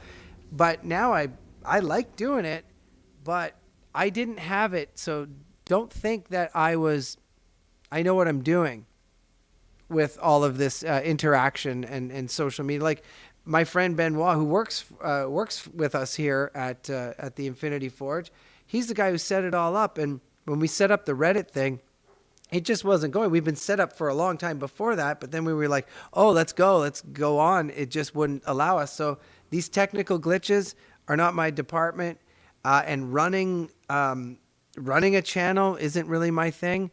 But I have people that are helping me and do it. And they're fans like you, except for Benoit, who is paid to be here. But this guy knows everything. You're going to meet him later and you're going to love him because we have some pretty cool stuff planned for you guys as well. But anyways, that's my little story on the YouTube thing. So like, I wouldn't mind some suggestions, guys, because like, I don't, until the show gets up and running, we don't really have anything to talk about that is current, but we can definitely, get the ball rolling. And that's why these little, ask me questions, but also give me some suggestions. I mean, let's meet every Saturday night. You know what I mean? For the next little bit until we get things going on. And the show is in production and stuff like that. And I'm sure I won't be able to say anything about the actual production, but I don't know that yet. We don't know. I know nothing. I found out that it was coming back because Devin Mack had texted me, who Devin Mack plays chef on Total Drama Rama. He texted me and he says, it's coming back. I was like, what? And I was like, oh, don't believe what's going on now. And then I checked it.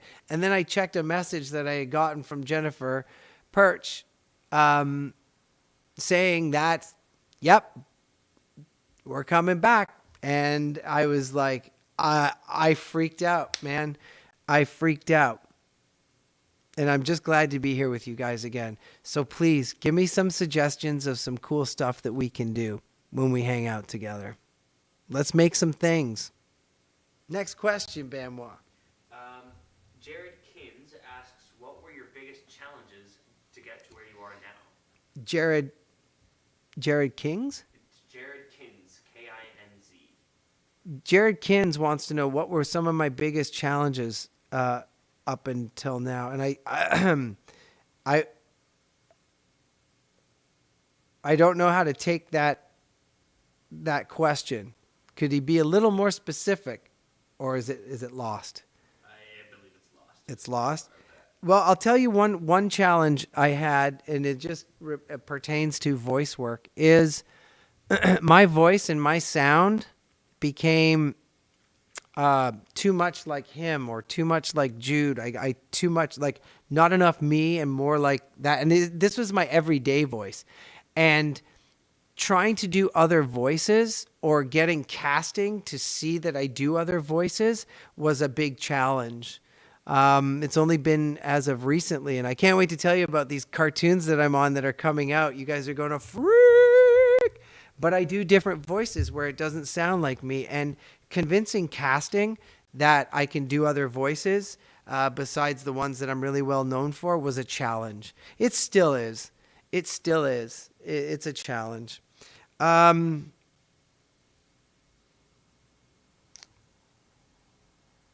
was the only challenge that I really had was that and trying to change my sound, try to change my voice into what it really naturally is, and then think forward because like I'm 48, I'm going to be 50 in 2 years. 50! Oh my God. But the one thing that I love about this work is forever. Even when I'm hanging out with you guys, when I'm in my 70s and 80s and I'm at a convention talking to you guys or whatever, you will always know me as Chris or Jude or Trevor or blah, blah, blah. And it's kind of neat to know that forever, that sound will always be there, you know? And that kind of makes all the challenges go away. Next question. So this is from Bipolar Muffin. What were some of your favorite... Bipolar Muffin? Bipolar. Why is that not a cartoon? Why is Bipolar Muffin not a cartoon? Because I'll tell you something, just based on that name alone, Bipolar Muffin, I would binge watch the hell out of that.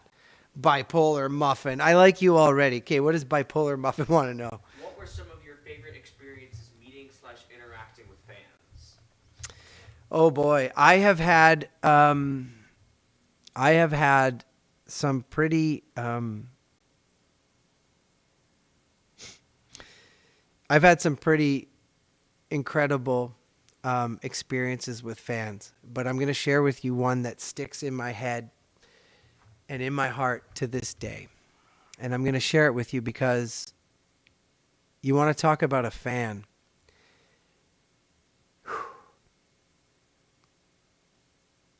It was the last season of Total Drama that we were doing.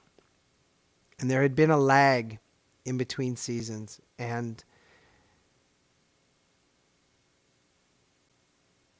there was a fan who was sick and was told that they may not live and they may pass away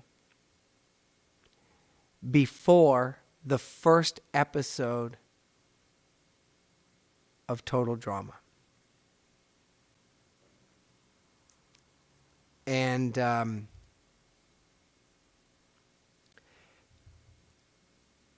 I talked to this person, and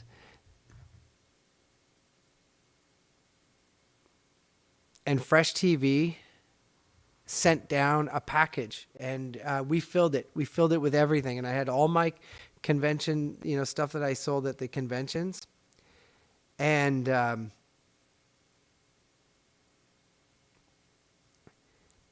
he got it all. He got all the swag, and he was able to read or have read to him the first episode and the final episode because he wanted to know who won. That was probably one of the most real interactions I've had with fans. Because there was somebody who was going to die before the winner was revealed. And I was able to read Chris McLean's lines to this young man. And that was my favorite one. Sorry, guys, just a little emotional here because that was I hadn't thought about that in a while. And I think I used to think about that kid all the time, especially the other kids, because I get fan mail all the time from people that can't interact. It's on behalf of or something because their guardians or their parents or the nurses or somebody is doing it for them. But there they are in beds, and they're in pain. And they're not doing well, and they don't know how long they have. And what do they do to keep themselves occupied is they watch Total Drama. And for them to want to spend time with me, it's humbling and stuff. But that had got to be, wasn't really sort of like my favorite, but it was definitely a highlight, and it changed me. Now... I've had some crazy things happen with fans, and I would love to do a fan fails or my favorite fan tale of the tape, but I'll just leave it at that one right now, and then we'll talk about some other stuff because I think there's some special fan moments yet to come. Next quest. So we're nearing the 2-hour mark, so Yeah. Yeah, so guys, we're hitting the 2-hour mark. I'll take a few more, and then we'll call it, and then we will see you next Saturday, and let's build something. Let's do something here, guys. All right, but I think we're going to go back to Reddit next Saturday. Yeah, we'll go back to Reddit on Saturday, and on YouTube, we have some other stuff happening, okay? All right, so, next question. From Daniel Sage Taylor. Daniel Sage Taylor. Is that a middle name? Maybe. Daniel Sage Taylor. Dang. So, if you could write one episode, how would it go? What would the challenge be? Okay. Okay, can I answer that one next week? Can we put a pin in that one? Okay, here's the question. Say it to me again. So Daniel Sage Taylor. Daniel Sage Taylor wanted to know. So I've thought about this, but I'm going to answer it next week. I'll see if my buddy Terry McGurran wants to join me. Okay. Because a lot of your questions that you're asking, he would be able to answer. And also, he has the authority to. He works for the show in that capacity. He wanted to know, though, Daniel Sage Taylor wanted to know if I was to write an episode, what would it be? What would happen in it? I actually want to answer that question, but I actually, because I've had a few ideas and no one's ever asked me that before. So I would like to present my idea. I would like to pitch. I would like to pitch something. So I'll answer that next week. That'll be my first question I answer next week. Thank you for answering that or asking that question. Next, let's go one more. One more? Okay. I better make it a good one then. I noticed too that I saw some stuff happening, like as the feed's going up, guys. I just see it very briefly in my little station here.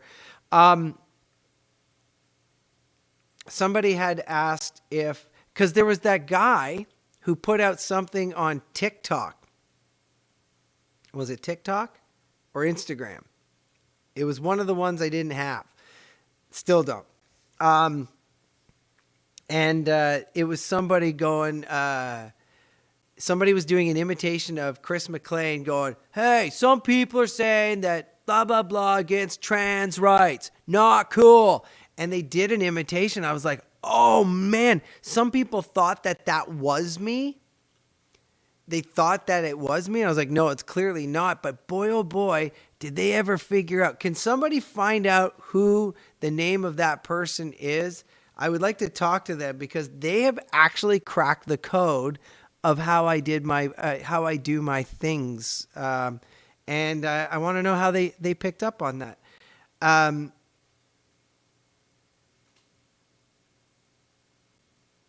But yeah, getting back to that trans rights thing. I saw somebody had wrote on here, would I want to see some more LGBTQ and trans, characters and stuff? Absolutely. Absolutely. As you may have seen in some of my other videos with Tom McGillis, Total Drama is very pro LGBTQ. Trans rights all the way. Like, absolutely. One love, guys. One love. And I'd love to see some of that. I'd love to see some relationships on TV. We're starting to see it more and more on live action stuff. And I think cartoons, American Dad and Family Guy bring it up a few times, but in a very different way. I think done correctly with teenagers especially. I think it's very healthy to see. I think we need to see more of it, and it would make the world a better place. Yeah, that was. I just wanted to comment on that because somebody had shot that up. Okay, do you have one for me? So, let me just go back. God, it's cold in here, guys. I shut off the heat so it wouldn't sound like I was in a furnace because it's a big place and there's a big jet engine that sort of does an air return and it sounds like. Basically, Britt asked if Chris Mclean were to feel bad about anything that happened to a character, what would it be?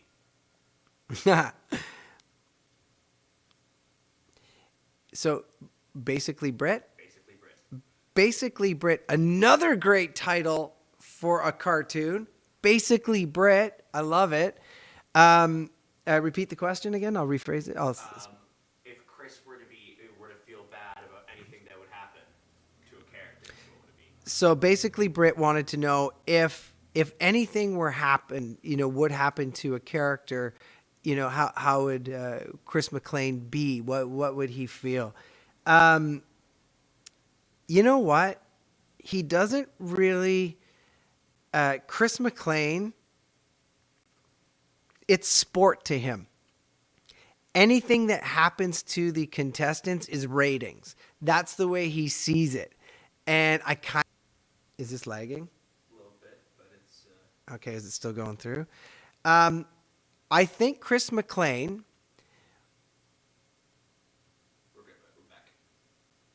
Okay, so there was a little bit of a lag there, guys. Just to recap. So the question from Basically Brit is if things were to happen to a character, to one of the characters, to one of the contestants, how would Chris Mclean feel and stuff like that? How does he feel? And yes, Chris Mclean totally thinks that, anything that happens to the kids is gold and it's ratings, and I kind of like that about him because it kind of adds to a lot of like momentum.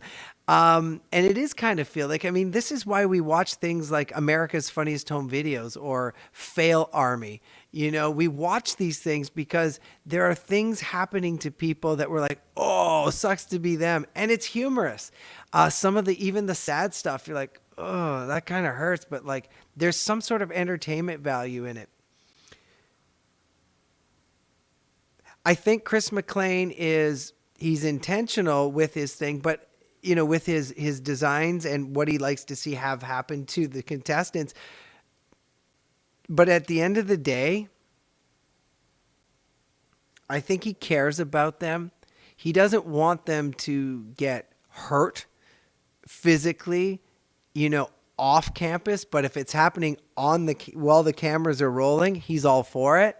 But I think if the cameras aren't rolling, I think there's a personal side to him, and I'm wondering if they'll do that, because most of the time Chris doesn't get a confessional, right? We never get to see that part. I have no idea what they're gonna do. I have no idea. I'm as excited to see what's gonna happen, guys, as you are. Like, I'm absolutely just excited, and that's the thing I like about working on Total Drama, is that it's always exciting. There is a lot of drama with it. Otherwise, it would just be called Total. But I'm really excited to see what's going to happen, and if Chris gets to show a little more of his personal side too, instead of just being the host all the time. Because I don't really know how he feels outside of that, because of the world that he's positioned in. He is just a host. He eats, breathes, and lives and bathes in ratings. That's all he really cares about. But behind that, I'm sure there's some things that really get him choked up, or that he feels are worthwhile causes and stuff like that. And I think now too, with seeing how the fans are and how you've created these other worlds and this fan art and fan fiction, that, there's a different sort of ether, or there's a different sort of, smell in the ether as it is. And it's given me a lot to think about. So I want to thank you for all your questions, because these are some questions that I never really gave thought to. I just did it. I was just doing my thing. I was just being Chris, and I never really thought about what I was doing. I just did it. And, but going at it this way, seeing how much you guys care about the characters, not just, I care about the characters because I am the character and I have to emote that. But for me, it's my job and stuff. And it's, you guys have given me, like, making going into work really fun. And that's one thing that, just to circle back to what I was saying before, not to bring in negativity, but when all those negative things happened, it kind of took away all that good stuff, and that had happened, that we build. So that's why I'm looking forward to the next 2 seasons, because we can build something, together. And what I mean by building something is not the show. That's being taken care of by professional writers and creators and animators, who have, and it's owned by the networks. It's their property, sort of thing. And so what they want is being put into there. And what I want to do is take your suggestions and put that into my performance, because that's the one thing that is mine, the voice. So if you guys give me suggestions, then maybe that'll help shape things, because like everything evolves. Like TV shows, like characters in real life is what I meant to say, not like everything evolves. Oh my God, I've been talking for too long. But in life, everything evolves. And so looking back at all of your fan art and your suggestions and all your shipping, I didn't even know what shipping meant until a few years ago. And I was like, oh, that's what it means.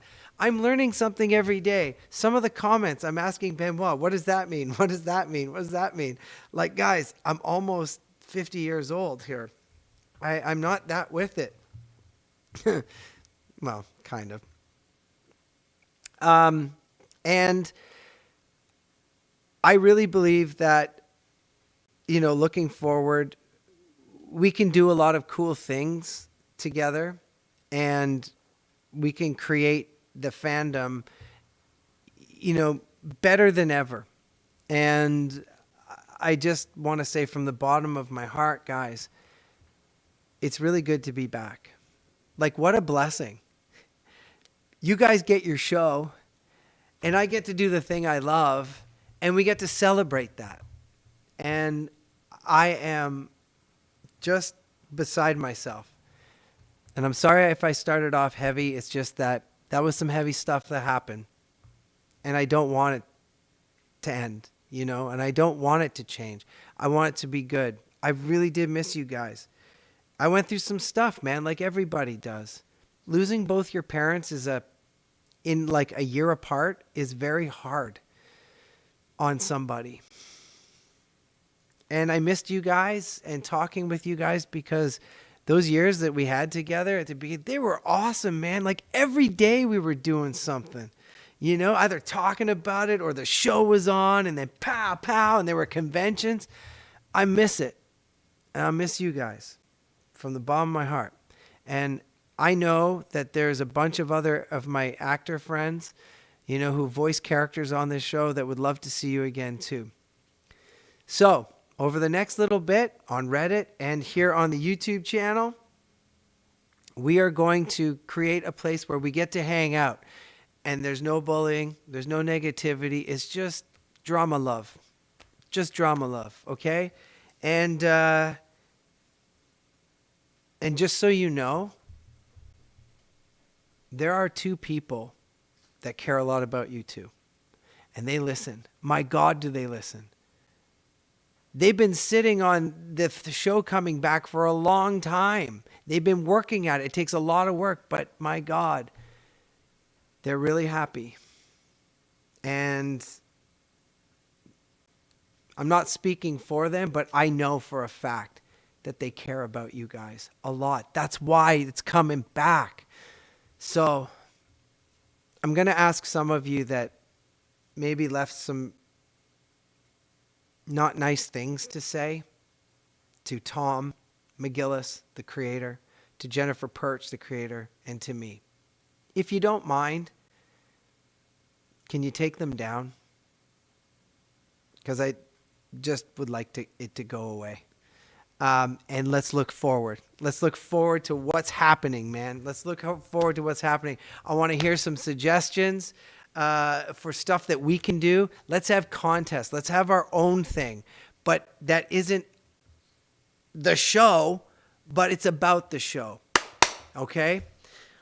It's freezing in here. I am, my voice is tired, and I just want to say that from the bottom of my heart, guys, it's good to be back. I missed you. And I can't believe we're coming back with 2 new seasons. All the love, guys. All the love. McLean out!